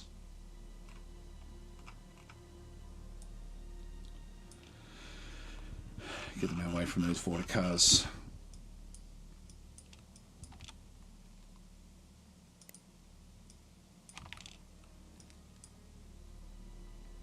Now the first defence, we do need to move and get refueling, which we're not going to get here. But no ships picking stuff up there.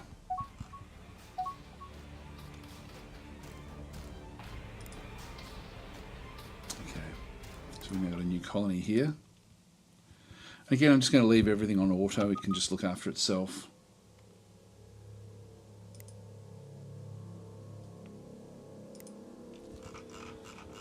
Just keep on pushing these out.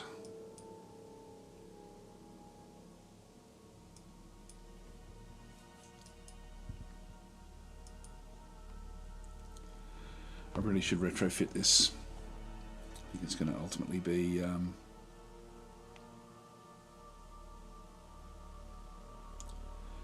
Schizo. Yeah, we'll just allow that to go and retrofit.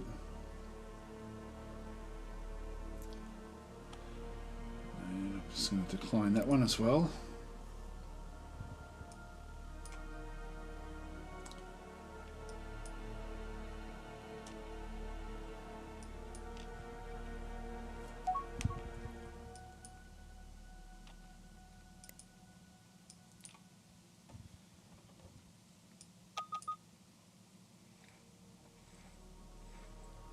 It's not good. So one of our ships is reported discovering a strange ancient ship. The ship is covered in what looks like layers of organic chitin and webbing. They're largely undamaged. The ship appears to be inactive. The hatches are all firmly sealed shut. We cannot board or investigate it. However, our sensors can detect faint life signs on board. So this is actually this is a hive ship. This is a hive frigate, and it's going to be fairly difficult for us to take on.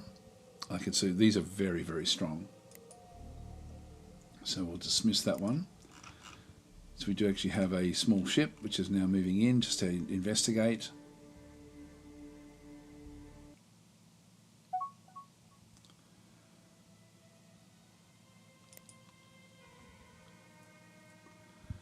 Didn't wake up, which is good. We don't want to wake them up.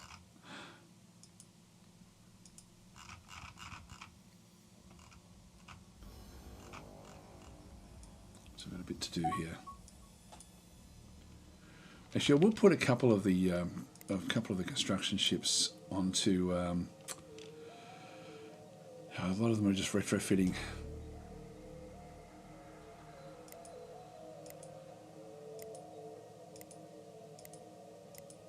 I'm just going to auto salvage with a few of these.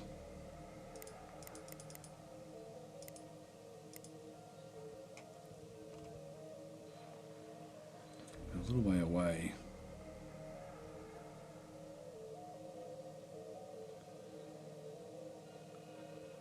Oh, there we go. Yeah, build the Matiga. Yep, so it's on its way out to here, which is fine. Let it continue on doing what it's doing.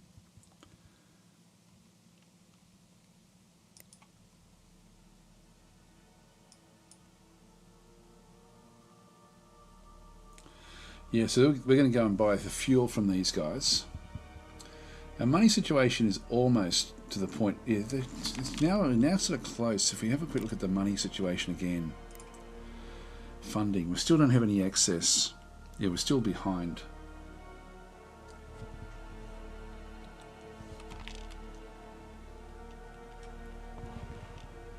Just a little bit. So I'm missing a lot of comments in through here.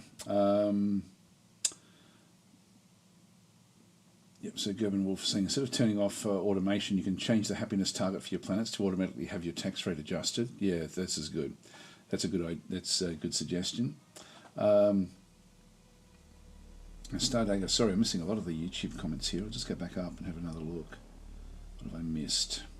Hi, Gerben Wolf. And Stardagger saying warps in and decloaks. There we are. And saying just finished a campaign Simulus 2 with the most excellent XL mod. Yes, it's a big mod actually, but I haven't actually ever played it. I just because I feel like I should be streaming the base game, because the base game is quite difficult to for people to get their head around. Yeah, so it's saying this might be the best 4X game on the PC. Yeah, it's a very, very cool game. And Youngster is saying this game good to play on an old rig. When you start up, it depends. Yeah, so define old. Yeah, there we go. It's about 9 years old with lots of with a GTX 1080. I used to have that. It's mainly this. I think it's mainly the CPU is the important thing with this game, more so than the graphics card. Yeah, the graphics. It's more about the RAM. When you start up a new game, it tells you. It depends on how many cores you've got as well. So I've got a lot of cores and a lot of RAM on my computer. The graphics card is sort of middle of the road, so it's a bit old now. My graphics card, the graphics card is not something that is it's important, but not super important from what I can understand. So me, myself and I was saying I've been playing min-sized Galaxy with 5 to 7 player on my toaster. So there we go, 25 gigabytes of RAM and 750 Ti. Okay, 2 gigabytes of VRAM. Wait, yeah, that's pretty low. Those are an absolute minimum and can result in trouble in the late game.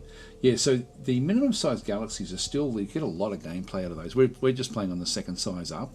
I find that more than enough. So you don't need to be playing on the really big ones.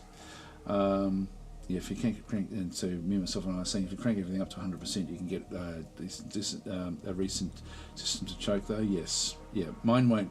Mine doesn't recommend playing on the highest Galaxy. Hi, Skiddick, how you going? Yeah, and always play on normal speed, no speed up. Yeah, and I tend to prefer to play it that way as well, like rather than going too fast. Just yeah, so youngsters saying I always play RTS games in slow speed. Yeah, it's sort of like in this game, I slow it down for some combat, but normal speed is fine. Like it's you don't sort of miss too much.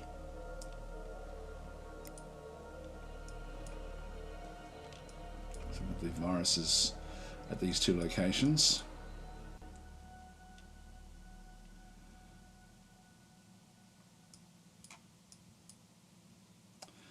So the third defence is now limping back. We've sort of replaced those ships that were damaged.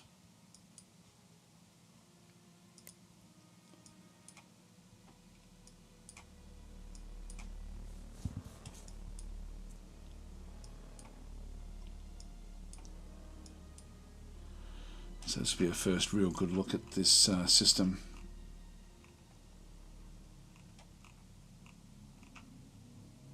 Before the invasion kicks in. No.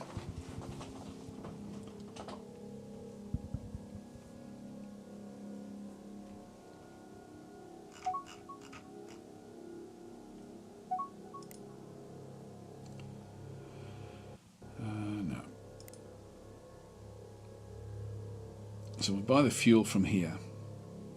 We're over 4,400. Let's just see if that's actually now kicked in. There we go. So we've got a little bit of excess. We've got 4,425 amount available, and it's saying that it wants. Well, actually, in this case, we did actually have a little bit of excess come back in. So it's got a little bit that's now been pushed into extra research. So, but I tend not to worry about it too much. I don't like going into the red too much. But where we are at the moment is actually working out fairly well. So it's reserving a certain amount. It's placing a little bit extra in. If we can get even more money coming in, we're going to be able to sort of boost our research even more. It won't make it dramatic though. It won't sort of dramatically shorten it. Okay, so let's have a look and see what's happening in here. So these are just coming in to refuel. Yep, so fuel is now full.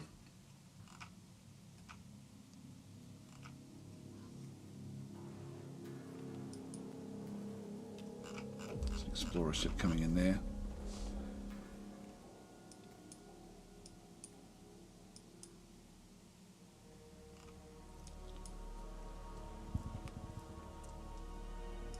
So we're going in to build that space station.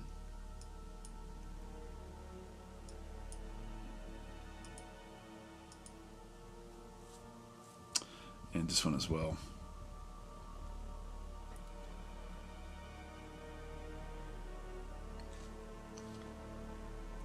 See how the fourth is going. Fourth looks pretty good. Yep, so with the fuel now all sort of done, actually, well, they're still retrofitting. I'll let the retrofit happen.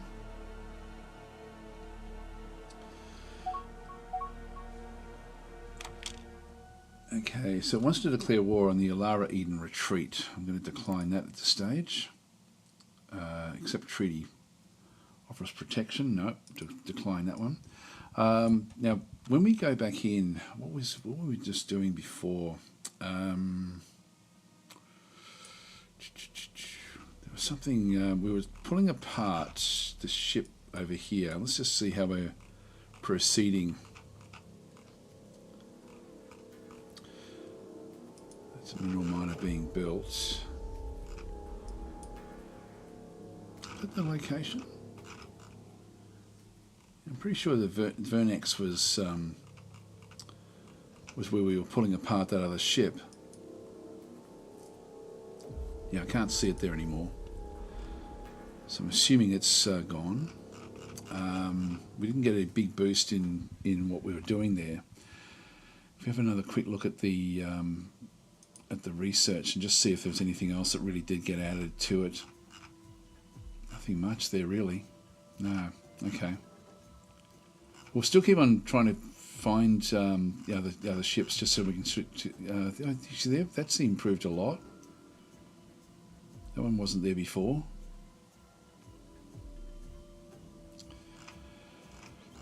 Okay.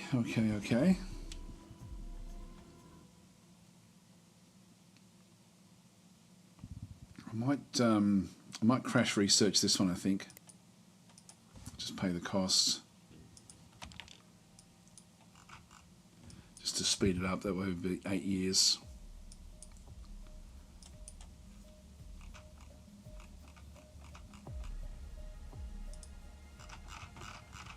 There's an explorer there. Boscaran ship.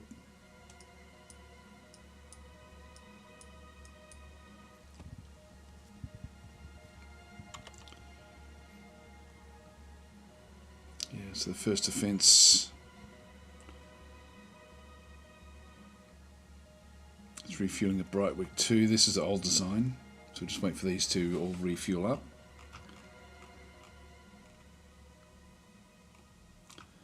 So these travel slowly through hyperspace. So these are out of fuel, so they're just limping along at a very, very slow speed. This is the trouble with our current design.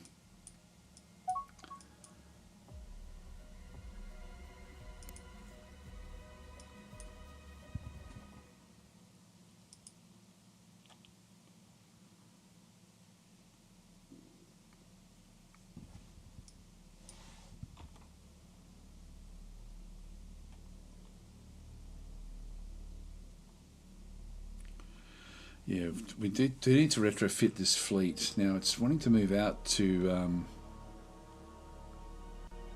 Passion 5. I think I'll just tell it to go back and retrofit. Third needs to retrofit as well. Fourth is retrofitting at the moment at Schizo, which is the little moon that we've got located there. So these are slowly sort of retrofitting up. The 5th Defence Force needs to retrofit. Capture another agent. Okay, we've got ourselves a Actarian this time. 6th will retrofit as well, and 7th. Just bring them all back for retrofitting, just so we can sort of get the jumping a lot better. So we're sort of going to be queuing these up a fair amount. So the one that we're not doing that one with is the 1st. We'll eventually send them back to Ardalan, or we even keep them around Brightwick, and when we do the invasion. So these are at this moon.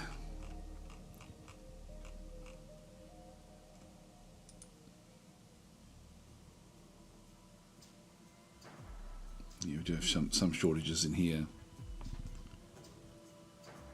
So to finish off, this is all of the different troops that need to be upgraded. So the whole invasion fleet, really.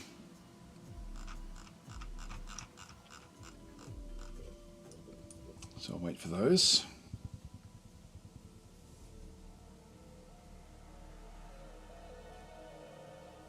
I find it saying also, when playing large galaxies and not having played for some time, at least I tend to completely forget what I was about to do. It's just difficult to get in such a game again. Yes, I know what you mean.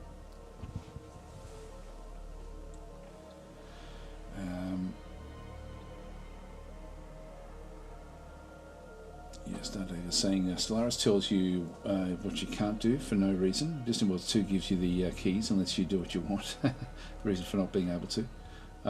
So actually, El Liberator is saying this game looks awesome. Looks fresher than Stellaris. What's the difference? Could you shortly compare this game with Stellaris? Am I right? But Stellaris is more noob friendly and this game is more complex. Okay, really good, great question actually. This game is got much more automation than Stellaris. Or you can set it up to have as much automation as you want. So I'll just pause that while we've got an attacks going in. So we've got a research centre under attack here from a pirate ship. I'll come back to that one in just a second. But that one there was foreign agent captured. That's good. We don't have a real lot of money though. Just dismiss that one. So this game, compared to Stellaris, sort of has is a game that is well, I guess it's more like EU4 in space. So it's sort of like if you like Europa Universalis or Crusader Kings, those sorts of things, then Stellaris does a better job in that sort of area. It's also more of a it's more gamey, Stellaris, in terms of it actually is more like if you could equate it to being a complex board game, where you're sort of setting in ships. There's also a lot of abstraction. I haven't played Stellaris for a long time, but from what I can remember, when you mine things, for example, it goes into a global pool, and then you can sort of build your ships based on that pool of what you have. One of the big differences between that and Distant Worlds is, and this is why Distant Worlds appears to be so difficult, is that every single planet needs to actually have the equipment, the resources on the planet to be able to build things. So for example, we've got this little world here, which we've got like a small colony, which is called Schizo. And so this is a sandy desert moon. This one here is in the process of maybe building troops. No, the troops have already been built on the actual planet itself. But it's got a queue of ships that are waiting construction, and there's no spaceport on this particular world. It's too small for that. But what we're doing is we're slowly building together this particular fleet of ships. So these ships here have all come in. You can see this one is under construction. This is the Sentinel of Athvar. So this is actually where this game goes well beyond what Stellaris actually does. So the fleet itself, this is the 4th fleet, which we've sort of got selected. It's been given an order to retrofit at Schizo, which is this moon here. So we've got a sandy desert moon of the Gizarians. We've got 188 population on the actual moon. And so they're madly working on this particular fleet, which has flown in with invasion forces on them. And you can see there it's retrofitting at Schizo. A lot of these are going to be under construction. Some of them will be done, like this one here, for example, has got no mission. And so this one here, if we have a look at it, this is a Decron 3, sorry, is the designation. This one here is Decron 2. So these are upgrading from Decron 2 to Decron 3. And so the actual fleet, the actual ship itself, if I go back and have a look at this one, you'll sort of see that it's got, for example, the warp bubble generator. This will be the only thing it's really going to be changing. And so in this case, it's changing the way it goes through hyperspace at 200 to 400. Like if I go back to this one here, the Decron 3, it's going to have the Jerex hyperdrive, which has got like a 400 hyperdrive speed. So it's doubling its speed through hyperspace. So I had the choice back then to stop here, and because we're going to be invading this particular world, to stop here, retrofit up the whole fleet, which is a big fleet, and then move on to the invasion, which I decided to do. Having said that, for every single one of these that's being done, if we have a quick look at the combat at the difference between the Decron 2, and I'm assuming the only difference is ultimately going to be the that particular hyperdrive. You'll see there that this one here, whenever we hover over the warp bubble generator, it's got like 6 Mebnar, 6 Carbonite, 6 Polymer, 3 Emerald Crystals, and 3 Necros Stones. That's what's required to build that particular generator for the hyperspace. And if we go back into this one here, the Decron 3, we should see the same stuff everywhere except for that one component. That one's got the 2 engines, it's got everything the same. So everything is exactly the same. The Jerox requires 8 Mebnar, 8 Carbonite, 8 Polymer, 4 Emerald Crystals, and 4 Necros Stones. So it's more expensive in terms of what it requires to build that particular hyperdrive, and it essentially end up with like a list of things down through here. For example, 20 let's just look at Mebnar as an example. In fact, let's look at Necrostone. This one here requires an overall cost of 7 Necrostone for the whole ship. So that's actually the cost of the ship. Going back to this one through here and have a quick look and scroll down. Because of those little changes, this one here is 6 Necrostone. So we've got 1 extra Necrostone required to build the new ship. That means that the planet has to have Necrostone on it. So if we have a look at the resource shortages, this is actually what it has in terms of its stock levels. So it's got the, this is fuel, it's then got all the construction resource, one of them which will be Necrostone. And you can see through there, we've actually got more than enough Necrostone. We've got 709 tons of it. So we don't need very much to do this particular upgrade. It's not dramatic. But if we were building ships here, we may end up with, we may find that we just don't have enough, for example, steel. we've got 2,400. The planet itself is saying, hey, I need 2,449. So we're slightly under there. And so the way that this game works is that every single resource has to be at the planet to be able to build the ship. If we had 0, like if any of these were completely down to 0, we can't build anything like that requires that resource. In this case, we've got Mebnar, like we should have a fair bit of Mebnar that's fairly easy to find. We do have a shortage of that one. And so what the planet is now doing, and this is where the game appears to be super complex because it requires a lot of resources coming into this particular world. We'll see that there's also things, for example, like this is a cargo hauler. So this is actually from some sort of independent mining station. It's actually bringing in some cargo to sell to us. So it's actually transporting cargo to Schizo. So it's actually coming in independently, selling it to, and we don't have to know about it. It's just going to do it to that particular world. The world will then, will essentially be paying for it, but that's essentially going to be coming in to bring luxury resources into that particular world, which will then make them happier. But we'll see that there will be like little freighters coming in all the time. This is transporting cargo. This particular cargo is going from a mining station, the Ardalan 3 mining station, to Schizo, and it's taking in Caslon fuel. So the planet has said, hey, we're short on fuel. We've got less than what we need. We need to get more fuel coming in. And so this particular freighter automatically is going to come in with that fuel. So it will keep on asking, and we'll find there will be freighters coming in everywhere. So that's a transport going away from it. So that's moving back from a mining station to the Athfar one. So it's actually going off to do another mission. In fact, if we go and hover on that one again, actually this one here has got lots and lots of loot. This is a so this one is actually travelling, it's transporting cargo from Schizo to Athfar 1. Now we had a situation where we ended up with heaps and heaps of resources when we were pulling apart this area through here. They all ended up being transported back to Schizo. Schizo doesn't have the need for all that stuff, so it's actually moving a lot of those resources back. And I can't find it now, but whichever one that was, one of them will be now transporting the stuff back. These are all moving back in as well. These are going off, transporting to different locations. So we don't control those little freighters. And so this is where it's very, very different from Stellaris, is that you have to create the environment for the transports to be able to run effectively.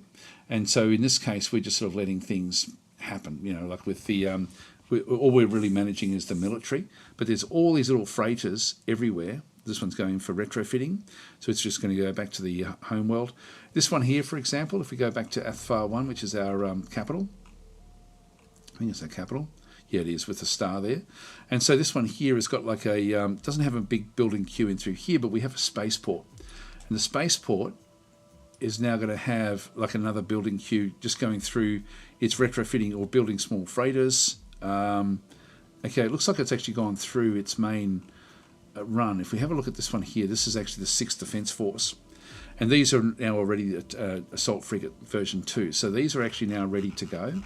So because I've told all my fleets manually to go and retrofit, I now need to go and tell them to go back to their main job. So if we go back to the 6th, which is the one that we actually had through there, we can see there that this one is, actually no, it is still got its defense. So once that one's finished, it will automatically move back out to defense. So you can sort of automate the whole game, like everything in the game can be automated, which is why on one hand it's easy to play because you just automate what you want to automate, but on the other hand it's extremely complex because it's a simulation. So it's way, way, way beyond what Stellaris does in terms of managing these things.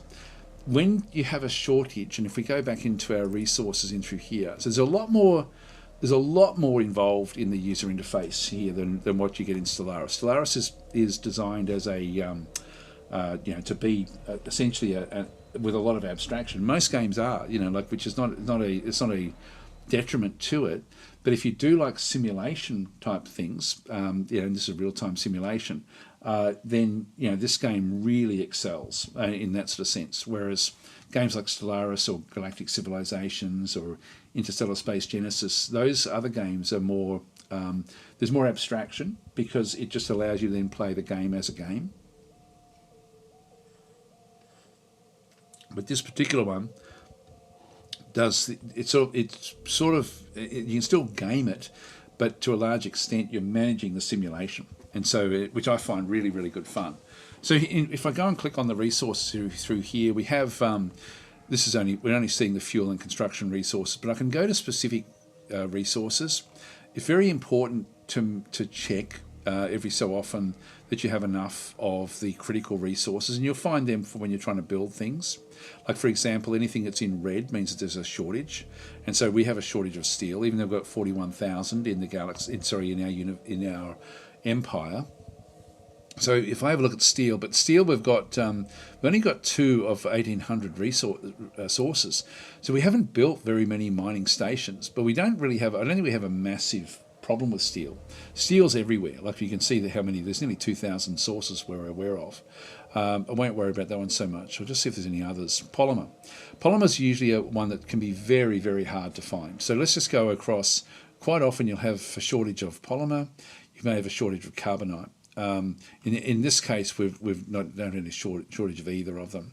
And also Caslon is your fuel supply. We have a lot of Caslon around, but we just don't actually have. Steel is actually a bit of an issue, to be honest. Caslon is our fuel source. We have 24 of the 29 fuel sources that we're aware of that we control. So that's actually, like, we've actually got mining stations there. So if we go and have a look at we were looking at Necros Stone before, we've got 4 of 13 there. Let's have a look at Necros Stone. If I go and click on that one, we can then sort of see the flow of Necros Stone through the Empire to a degree. So we can see that there's like there's a flow of it coming back from this location towards the home world, and we have a much bigger one coming from Eterna Minor. So Eterna Minor is where our main mining of Necros Stone is. If we know that there's a resource shortage of a particular resource for an empire, when we go to war, this is where it actually really changes a lot, is we can actually isolate, like, we know that there's also a bit of Necros Stone there, but let's just say for the Boscara, if we have a look at a Boscaran ship, we can see that there's a fleet in here, for example. So if we have a look at the actual Boscaran ships and have a look and see what it's actually got, and we can actually look and see what it needs. It needs 121 polymer. So polymer for the Boscarans is very, very, very important. And polymer is one of those ones that can be a bit rare. So polymer is hard to get, carbonite is hard to get. But 121 polymer per ship, and this is just a, what type of ship is this one? Just a frigate, I think. Yeah, it's just a frigate. So this is just purely a frigate back and through this other side. So this frigate is costing a lot. It may be, they use a lot of Necros Stone as well. Actually, maybe Necros Stone could even be another good one as well. Yeah, 31 Necros Stone. This uses a lot more Necros Stone than what our ships do, for example. Because of the weaponry, because of other things that it actually does have. They've already got very, very good shields by the looks of things as well. So these are already a bit ahead of where we are. They've still got they've got the Jerax already, so they've got these as well. So they're ahead of us in terms of technology, but they're about as dumb as what we are. So if we were trying to figure out, okay, look, let's try to crush this empire, And we haven't explored out here yet, so we don't know exactly where anything actually is. But if I go and actually go and click on polymer, I can see there, okay, this particular empire, from what we know, there's actually two sources of polymer. And if I sort of zoom in, there's one of the sources here is this carbonaceous moon. So taking that mining station and building my own mining station there if we go to war with them would be one way of doing it. And it looks like they've got this one here as well, another carbonaceous planet back over through here with a mining station. So if I actually took that from them, that technically, unless there's more out through here, which there possibly is, that would then stop them from being able to get the polymer on their home world. Now, having said that, where is their? Actually, this is their deep. They're on a deep ocean planet in this instance. They've got 24 resource shortages, so I can actually go and analyse what have they got problems with. Now they've got heaps of polymer, so they wouldn't actually really affect them much. But I can see it all. I can see what I need to go and do. But they do need to reserve a lot for their building. But they've got heaps of polymer here. We're not seeing polymer. Yeah, unknown resources. I'm thinking they probably have polymer here. The fact that it's just so prevalent there. But we can start, like the thing I tend to do is to go down to Caslon and try to then sort of stop wherever there's Caslon. So stop the fuel source. So if you have a look, there should be in fact, we haven't been able to really have a good look at any of these. We don't know, these are all unknown resources. We need to get ships in here to go and find where all the different resources are. But I'm sure they've got Caslon and polymer in their home system. So if we go to war, we can actually do an economic war. We don't have to just do an invasion war. So it's a very, very different game in terms compared to Solaris, and it feels more realistic because of the simulation aspect. Hope that answers the question. Fairly long question. Sorry, fairly long answer. Yep. So Stardag was saying amateurs talk tactics, but professionals study logistics. Yeah, and that's very true in this game. Like logistics, when you go to war, the logistics can be very, very interesting. Like in terms of just sort of seeing where the flow of different things actually are, and how you can then impact it. So there's a lot you can do, or you can just go full on invasion, whichever way you want to do it. Black is saying, thank you for your streams. Amazing for whatever you need to do around the house. Yes. So Justin was saying Justin was 2 blockades and economic warfare is not only possible but necessary. It is actually. You sort of need to almost think of it in terms of how many wars is it going to take me to be able to then move through and actually achieve like a long-term goal. So you quite often when I'm at war with somebody, I have a short-term goal of what I want to achieve in that particular war. Like it may be to take over some mining stations or just something little like that, just to get a foothold. And if I can crush someone economically, I know I can crush them the second time around. So having them essentially where we starve them out, it does give then makes the next phase easier. Because they've also got the same problems. They've got to still manage their economies as well. Okay, the impacts of war score is mainly about it's a way of analysing or seeing how much you can do diplomatically. So getting the higher war score, and I mean by hundreds of thousands of war score, will then give you the ability to sort of do a bit more there. So can you see what resources they have on their planets, like with long-range sensors? No, it's not so much. You need to actually have a presence there. You need to sort of be able to see, like for example, I may not be able to see this particular planet. I may be able to. Oh yeah, no, I do. I do get to see it anyway. I think once I've seen the planet, I then know what's going on the planet. So which is fine. As far as troops, I need to actually have a presence in around these things to be able to see what's going on, whether it be an ambassador or ships or whatever it might be. I've got the Mighty Hunter there. Why is this one following this one out? It seems strange. I'm going to tell it to go back and retrofit. All right. Okay, so let's keep on going. Yeah, just do an DasTactic to if you want to grab my attention, whether that be in YouTube or Twitch. YouTube doesn't make it as red as Twitch does, but I can still see it. There we go. Abandoned base encountered. This is the this is the Salvaging system. Let's actually have a look at this one through here. So we actually now have this particular base, which is going to be under construction. Let's just go and investigate. So ancient messages retrieved. So investigation of an abandoned research station, Salvaging Research Center in the Salvaging system, has revealed some interesting messages between ancient factions known as the Shakturi. This is part of the Shakturi aspect. So yep. So we have detected an enormous Shakturi fleet approaching our core worlds, including a deadly planet destroyer. This is the message that we have found inside this one. We know that this is the end game threat in this particular one that we're playing. So we'll go and dismiss that one. And so we're just going to come in and build this one up ourselves. Oh, we've got a Vorta car coming in. Okay, we're not going to be able to do this. Okay, time to get out of here. So we're going to cancel building this particular one.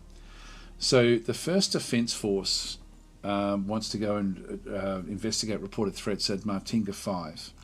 This is not Martinga. This is actually back into here. So if we've got too many Vorta cars, this is actually now too dangerous for us to go and do anything.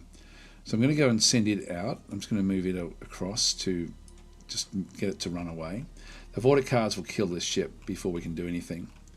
So no point in trying to do this one. I'm just going to go back across to my, which is it, research? No, it won't be that one. It will be construction. Oh, sorry, it's exploration. Abandoned ships and bases. I'm going to cancel repairing. I'm not going to do that one. So we're not going to try to repair that. Not until we actually get rid of the Vorta cars. So I had that one set to sort of automatically try to do it. It's now going to move away, but the Vorta cars may disable it. Triggered now 2 of them. They fire ion cannons. Hyperdrive is now offline, and this ship is now going to be destroyed. So we've got no way out of there. So we'll just go back into. Should just get my sound up a little bit. Just going to go back into construction, build orders, and get a replacement. Because it is dead. It's not going to get away from there. So it's too difficult. So that system there is until we actually get a big fleet that can then manage it, we'll just keep it away. So Kim is saying, can you play as the pirates now? Not yet, but it will be soonish. I think that's the next big update is going to be the pirate update. Now the 1st Defence Force is now moving back. This is actually its defensive area. Let's have a look at the 4th now. Still retrofitting. So we still have some ships that are still retrofitting back into here. Let's have a quick look and see the moon. Yeah, so we've still got a few that need to be done here. Let's just leave them where they are. And that one, I might also tell this one to go back and retrofit. In fact, what I can do, you can see it wants to move back to Schizo, but it wants to retrofit back at Athfar 1, which is way back over here. I'm just going to tell it to go and get in the line at Schizo. So rather than go and just automatically retrofit, I can, by having the 1st Defence Force selected, I can just do a long right click and then go to, we should be able to have queued that one up.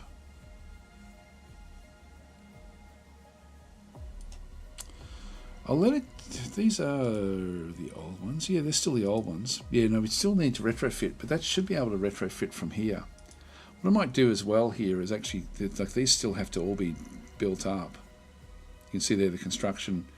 I'll go to the next one when it's doing this next construction and just show you. Well, these frigates need to actually have their weaponry. If I go and pause, just go and double click on that one through there. So this is retrofitting at Schizo. So this is assault frigate. This is it's getting railguns installed, and so the railguns are actually in there. Look, it's so close to being finished, that one. So that's not really a problem. It's the frigates that actually do take a bit of time. Just let those go back off.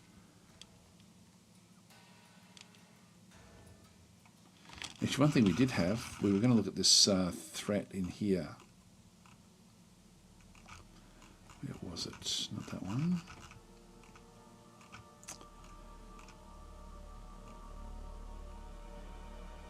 Oh, that's Chellet. No, that's not the one. Where was it? This one here.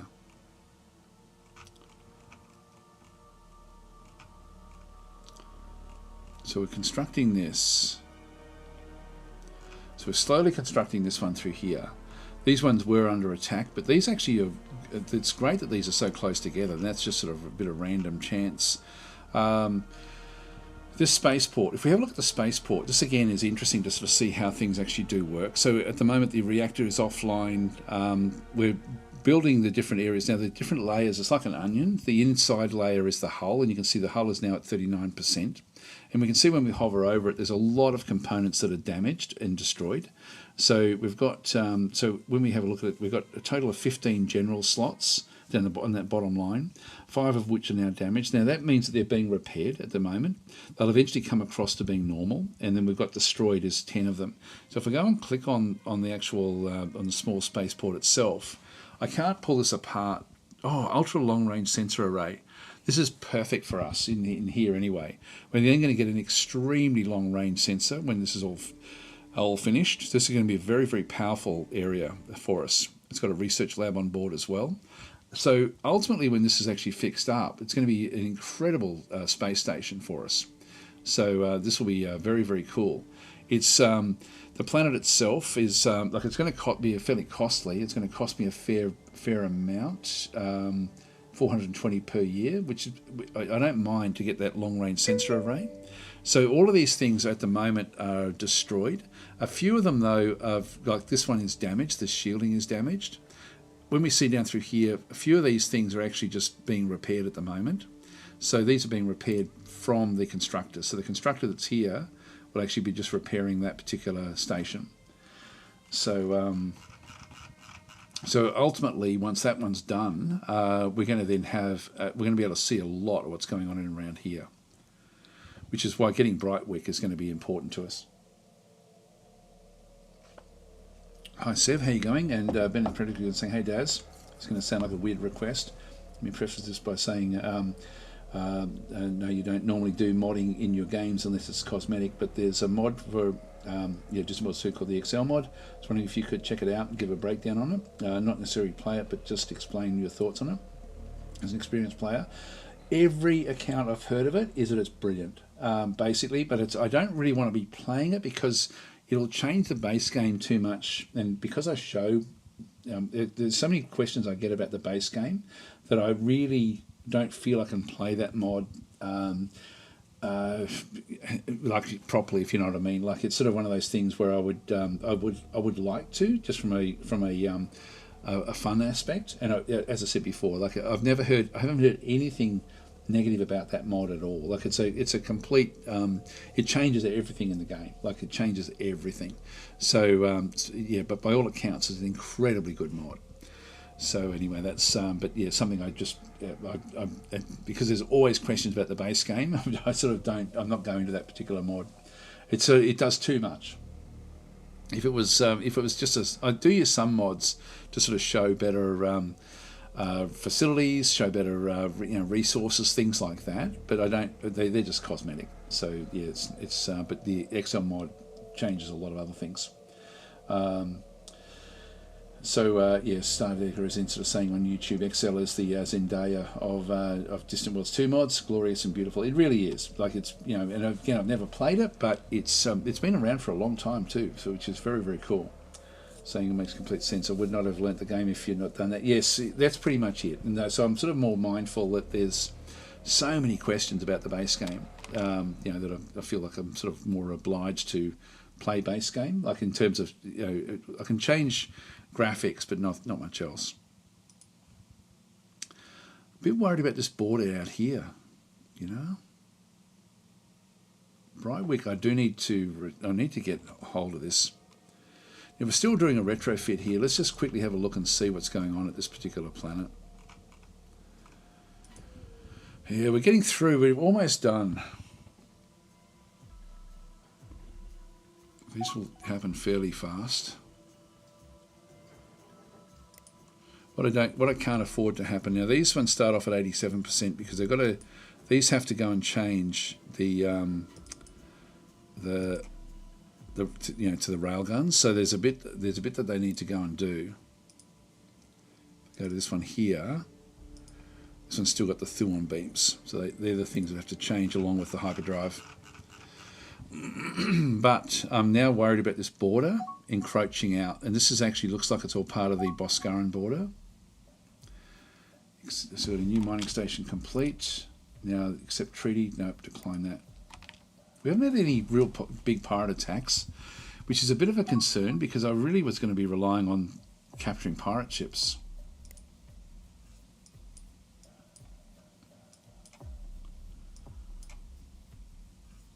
Yeah, they're going back for retrofits. Our fuel situation here is just terrible. I might even go and grab another few fuel tankers, just automatic ones. Just go and purchase those. That's the easiest way to build things, by the way, rather than going from planet to planet.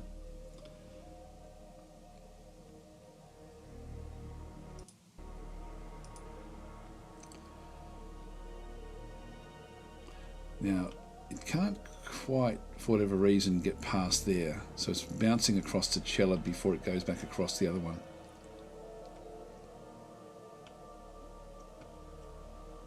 Let's have a look at the fourth again.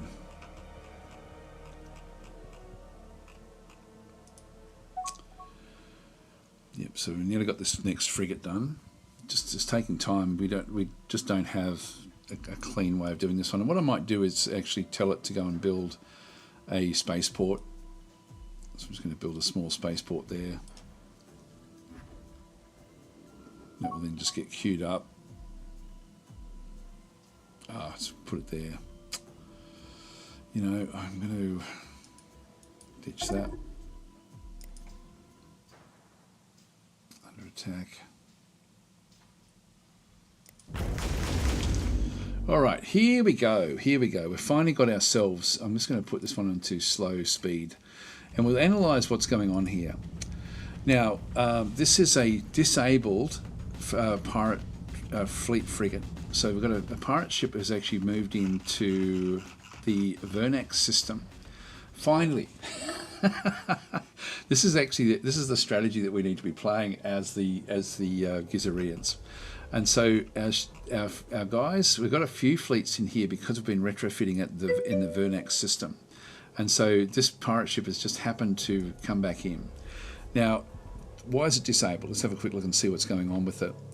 We can see there that it's got two engines, two Acceleros engines, and these have both been, you can see that it's got disabled in blue. That's the iron beams. The iron beams have actually hit this one effectively and actually taken that one out. Its short-range sensor has also been disabled, as well as its multi-beam defence. So it's got no real defence. It does have one railgun. It's got a mega-density fuel cell, which we don't have the tech for that one. We don't have the tech for this yet. So there's a lot of tech in here that we do actually want to have. So it is disabled. Cruise systems are all still okay. And it does still have energy. We'll come back and have a look at it as we sort of start to push it. It's using the Jerax here again, so it does actually have, it's got an extra boost along with what it's doing through that side. But this pirate ship is a part of the Black Dagger army, which is the Harkonish pirates. So it's now wandered into a location. Now this is our 8th fleet. Our 8th fleet is an attack fleet, and so it's attacking the Ultimate Nightfall. Now, we've got 1,677 boarding strength. When the shields drop on this thing, I'm going to be able to then board it. So if we have a bit of a look, the shielding has come down to the 388. It is disabled, and I can't figure out why that is happening. Because looking at it, it's not a disabled ship. It's taking a bit of damage to a fuel cell. And that's about it, really. So I'm going to go and give the 8th the order. So the 8th is now going to be given the order to capture this ship. So we're going to go and tell it to just go capture the ultimate nightfall. And so it's going to try to disable the ship properly. Now it is disabled and it's not actually running away. Let's just see what actually happens here. So all of the ships, all of the fleets that we actually have through here, these are a heavy escort version 2. We've got ourselves another heavy escort version 2. We should end up with some more frigates. There's the assault frigate version 2 with the railguns, for example. And so these have all got different sorts of weapons on them. If you have a look and see, these ones here that are firing with the yellow beam, that's the, when we have a look at the actual ship itself, this heavy escort, we're looking at this beam here firing. So if we have a look at the Sentinel multi-beam, so that yellow beam is the Sentinel multi-beam in through there, and it's using it offensively because there's no defense that it needs to worry about. So it's actually decided, okay, I'm going to use my point defense as an offensive weapon. I do also have on these ones a Thuon beam back over there, and then the iron cannon, which is what we've been using to disable the ship on all of the ships that we actually have through here. So as we sort of come through, we'll see that there's other rail guns, I think, being fired from this frigate. So this frigate has actually now got the rail guns are firing, which are these small pellets that we sort of see coming back out through there. The range of the pellets is out to there, so we've sort of got, like, that's actually, where is it? It might be the red, but that's the range to fire on these ships. That one there looks like an iron beam, which is missed. So let's just go and unpause this and just watch. So more and more railguns now firing in on the ship itself. Hyperdrive is offline, that's why it was disabled. So the hyperdrive must have just triggered on as it went there. If we have a look at seeing what's going on through there, this has been hit for 7 seconds. It's going to be disabled through the iron cannons. So what's happening with the iron? This is why this game is just phenomenal. Now we don't know which one of them. That's an iron cannon shot there coming in. That's another iron cannon shot there which is being fired. You get used to sort of seeing what's what as you start to play it. There's another one being fired in there as well from this particular ship. So this one here has fired the iron cannon in the middle here at the ship to disable it. The iron cannon, you can see down through here when I hover over it, it's got iron damage to engines, hyperdrive, sensors, shields and weapons. That's what it targets. So it mainly does it to engines, hyperdrive, sensors and weapons. So we're trying to disable the hyperdrive, and so it has, one of them has done that, one of them has got through. By having this big weight of numbers, we need to ultimately get the hyperdrive offline for a period of time and reduce the shielding so we can get our forces on board. Excuse me. So if we go to the strength is, yeah, that's okay. We'll just let that one go through. So more of now that's sort of coming back through. As we sort of hover over this one, we should see more and more damage coming in. Like the iron damage in through there. We can see there when I hover over this as well, there's a lot of disabled components now. 2 engines, 2 weapons, 1 sensor and 1 general slot, which happens to be the hyperdrive. Still more railguns coming in. The railgun pellets are trying to push the shielding down. We're also getting through the shields and doing damage to the armor. Hyperdrive still offline. Now the hyperdrive will come good again at some point. Let's have a quick look and see. It's down to 4 seconds now. We're playing at half speed. So more iron cannons coming back in, but we need to get the shielding down. The armor is going down as well. And then we'll be able to then send in from the 8th. We still actually have our boarding assault strength ready to go. So that's actually now the strategy. So yeah, Valana saying I'm super excited for the pirate expansion. Yes, it's going to be very, very cool. So Seth is saying, is there an admiral available? Do we have one in the 8th? Not in the 8th. Let me have a quick look. Let's see.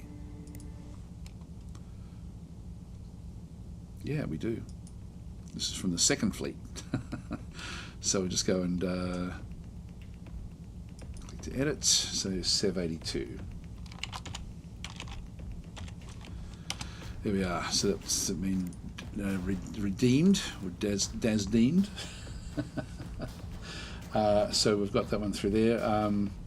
Hi Bioff, how are you going? So in this case, this one is still offline for a length of time, and we have to bring the shielding down. And then what we'll see is we'll see assault pods leaving the ships. It's almost down. More iron cannons firing in, and now we have the assault. These are the assault teams coming in. So these are like assault pods coming in from the ships. So the assault teams are now moving in to assault the actual pirate ship. The pirate ship is, when we have a look at this one now, as you can see there, that the general disabling, hyperdrive is down for still another 2 seconds. All the weaponry is down. Essentially, it's now, what will happen is as the forces move on board, and we've got 169 on board at the moment, the forces, as they get on board the ship, will then move through the ship and start to disable even more of the actual ship components. And once we get to a certain point, our ships will then stop firing at it. So we'll just sort of get it to a manageable level, and then the troops should then take it over. So more and more going in. How many have we got now? We've now got 449, and we should then start to see more and more of the internals go from just into disabled amounts. We've still got a few shots going in, but it's mainly these assault pods now coming in. And you can see there we've now got like an overwhelming number of Gizarian swarm troops sort of on the actual ship itself. So this one's not going to last very long. And hyperdrive is now offline. You see there down the bottom there the general slots, and we've stopped firing at it now because we have the Marines on board.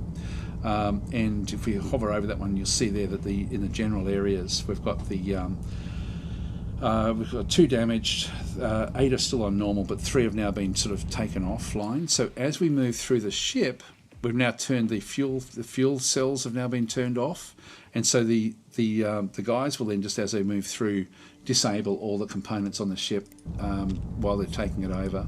This also then just keeps it, if we don't have enough troops, and we do definitely have enough troops, but if we didn't have enough troops, it can then just keep it in range for getting the next field of it. Over we go, we've got the Comino. Just dismiss that one. Now we've got more and more coming in. So this is now almost done. See how it's just fired up again? There was something happened there where it got back, maybe the hyperdrive. Yeah, it's now been disabled for another 16 seconds. So they're just using, they're all firing with their sentinel beams just to sort of, essentially do light damage to the ship. But there's really nothing else it has to do. And we've almost got their group done. And we should now have a message. Decline that. We've got that one as well. Dismiss that one. So this is actually the other ones are now sort of the Daoits and the Ikaru are fighting over different worlds. So this one is now one of ours. So we've now taken this particular one, and it's saying it's under construction because it's been disabled. Now this happens to be at Vernax, so Vernax 1. So that's essentially what we have designed our fleet to do. So that's exactly what we want the fleets to do at this point in time. With this ship, we can do different things with it. So we can go and scuttle it, which is just going to destroy it, which we don't want to be doing. It's got create new fleet, join ship with the Nightfall. I can sort of just go through and retrofit, which I don't want to be doing. I need to be disassembling it. So as I capture these ships, I need to then just come back in, just go and grab it again. Is that the one? No, that's the wrong one. Actually, I've just got to wait for it to process.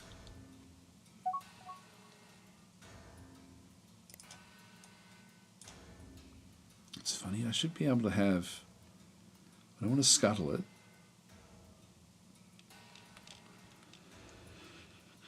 So it's trying to fix itself up.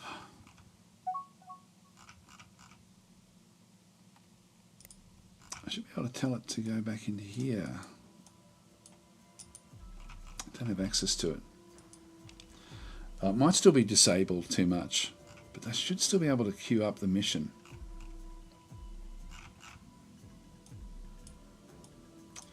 Yeah, I don't have any control over it.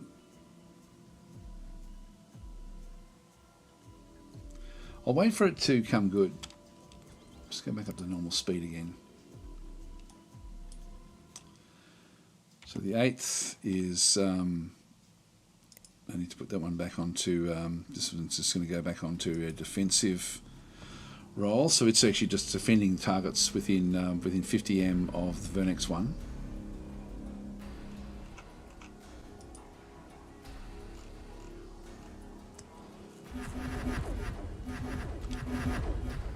So they're now moving off. I really can't give it any orders at all. That's strange.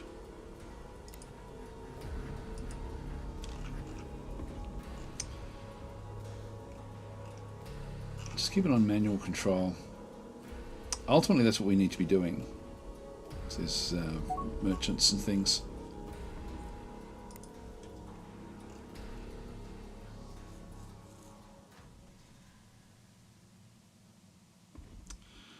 Nothing disabled now. Still one damaged general slot, which is the crew. Oh, it'd be the crew potentially. Here we don't have enough crew. We've only got 20. We need 64.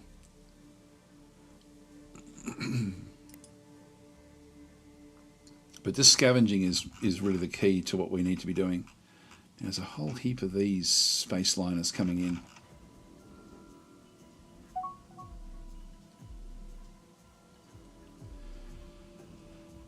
Okay, got new fuel tanker completed.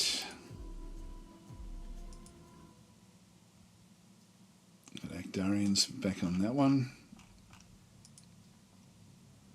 Population. Actually, we do have the Actarians are leaving Actarians on this world because it's a forest planet. But yeah, don't know why they'd be doing that.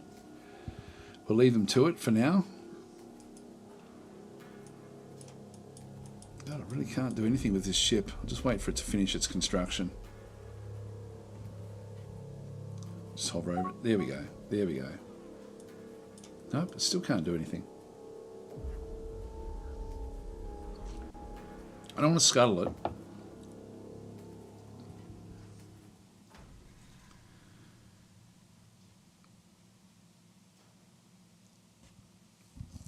Yeah, disabled ship cannot move at this stage. All right, we'll just wait for it to... it's got one engine problem.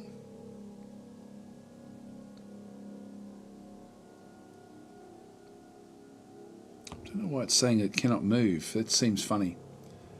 Looks like a bit of a bug, actually. Because I should have a, instead of scuttle, it should actually have, you know, sort of to be able to then pull it apart. Okay, let's have a look and see how the fourth is now going. Fourth has now got no mission. That's good. That's what we want. So we're now going to go across to Brightwick and do the invasion. So we'll come in first of all to refuel and then we'll invade. So they can just move off.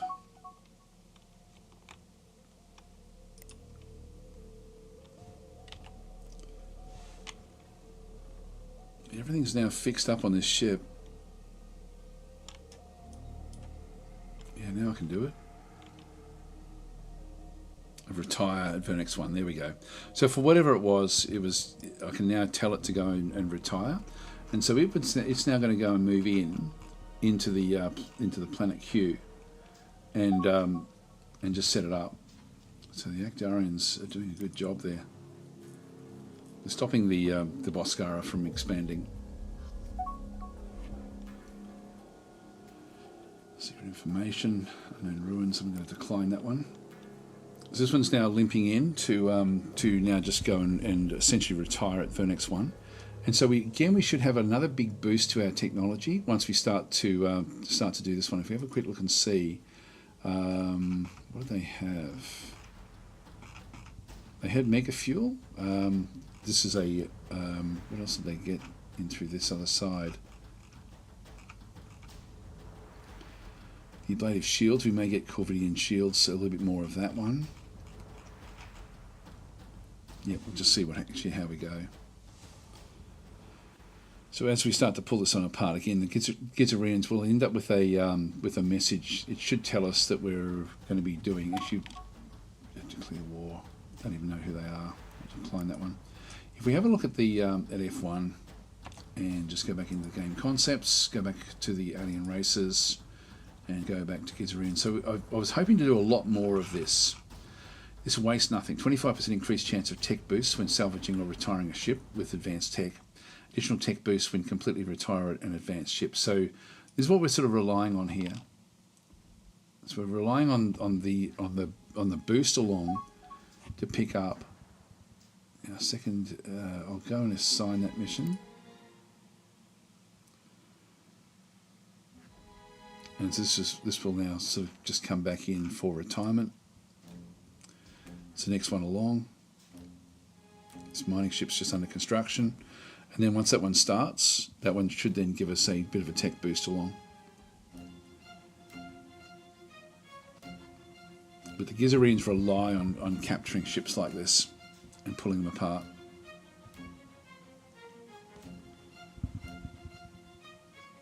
Yeah, got Actarians. Some Actarians there.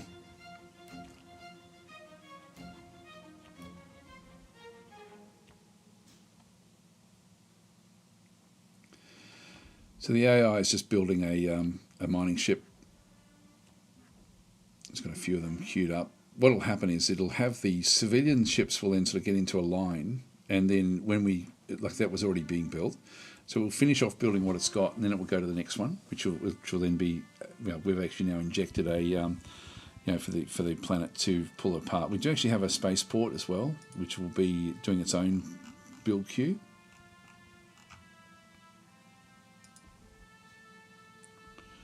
95%. Here we go. We're not getting any messages here. And it has now started. So we didn't get any boost along. Third defense. I'll assign that mission. That's going to be another one of these ones that is going to go off to attack those guys again. So if we go to this particular one, we're now pulling apart the different components. But we should get some, even though it's not giving us any sort of notice.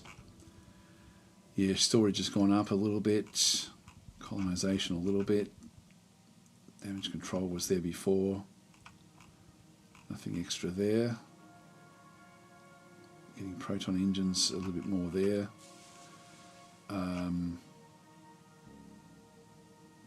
Yeah, we've got a little bit there, I think. Not a hell of a lot.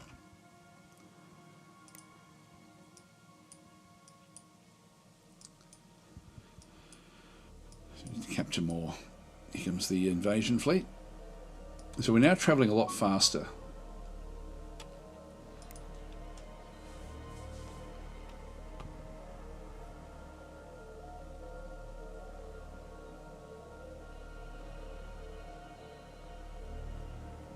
I want to make sure I grab this this world before this border encroaches. It looks like it is the Boscaran border, so there must be a planet in here somewhere that they control. But the Actarians are certainly attacking in this region. Oh, good.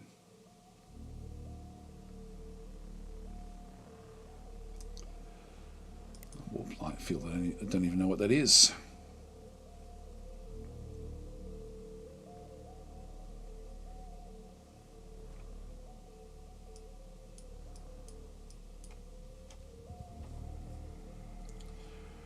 So the fourth is moving in. Fuel is not too bad. Great. This is actually good stuff. So he's now actually checking out his own people to steal stuff. Those splinter assault pods are Ikaru designs.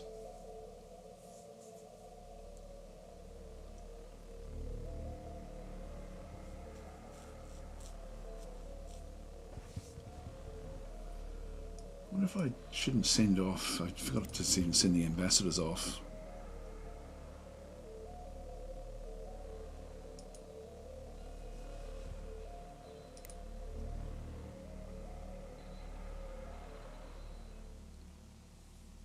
Yeah, I don't even know where some of the main places are. You'll just leave them alone at this stage.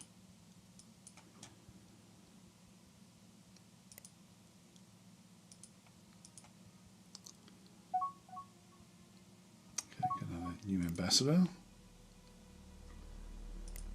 Decline that. There's a refueling ship coming in behind it, I think. Yep, fuel tanker. Alright, so we'll just pop on top here. Here we go. So we've actually now done, so this one here, this is actually triggered because of that pirate ship that we just did. So we waste nothing even when salvaging old ships and bases. Thus we have made a research breakthrough in ablative energy shields from examining the advanced technology when repairing, actually this is different again, the small spaceport, Martiga 5 spaceport. So if we go to Martiga 5, this one here is under construction. We've almost got it completed, and so we should end up with a large, the long range scanner is here. We don't have it yet, but it's close. I thought it was going to be the other ship, but we are just finding things. You've still got a fair few things that have to be built up, but we are making breakthroughs, which is good. Again, for the Gizarians, this is important for us. The others don't get that. So that was bonuses to, where was it? It's engines. Yeah, we just picked up Corvidian shields. So we went from this one here, which is size 15, across to this one here, which is size 20. So this is another one where it's going to be a bit tricky squeezing them onto our ship. But we just grabbed that one automatically. So planetary governance is now on its own. Yeah, we're picking up a lot of stuff. Again, more things up through here as well, which is great. So we've finding sort of like advanced weaponry, and that's the key to playing as the Gizarians. That really is super important. Let's just go back out. Beta detection. Now the undivided convergence. That's not that one. That one over there. We've captured another one. Alright, that's good. We've got a few of them now. Let's just go and see if we can actually talk with them.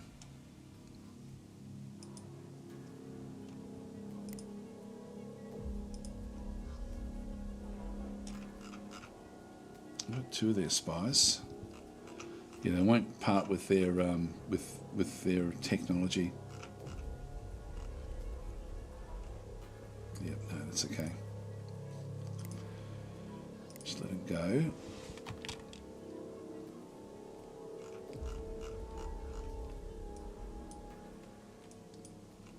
Right, let's see how these guys are going. They're just coming in to refuel. Nothing to see here. So I'll do this invasion, then I will have to get going today.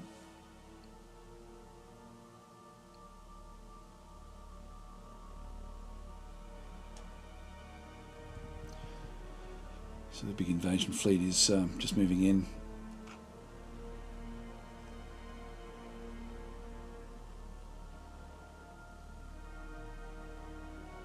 So Fistfire is saying, what are the best races for tech/capture tactics? Definitely the Gizarians are number one. For other ones, the Ikaru, maybe?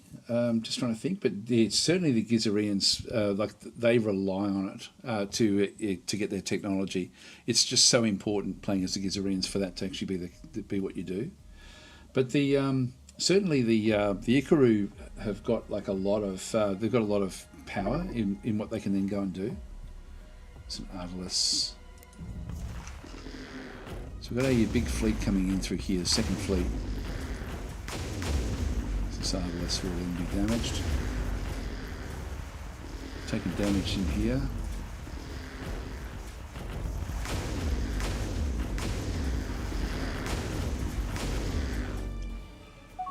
Good stuff.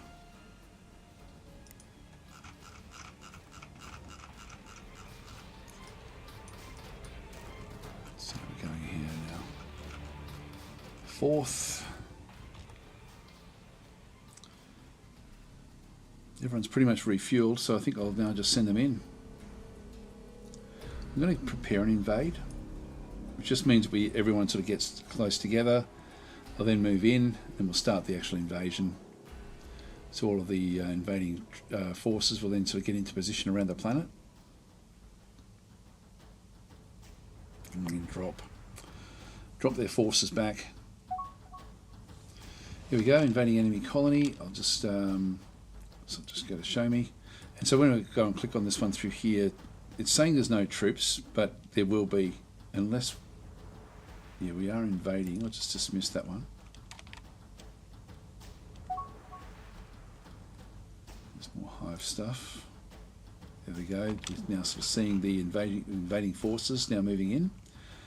Let's have a look and see. Yeah, so we've now got, this is now what we've got. So we've got like defenders back in through here, just standard militia.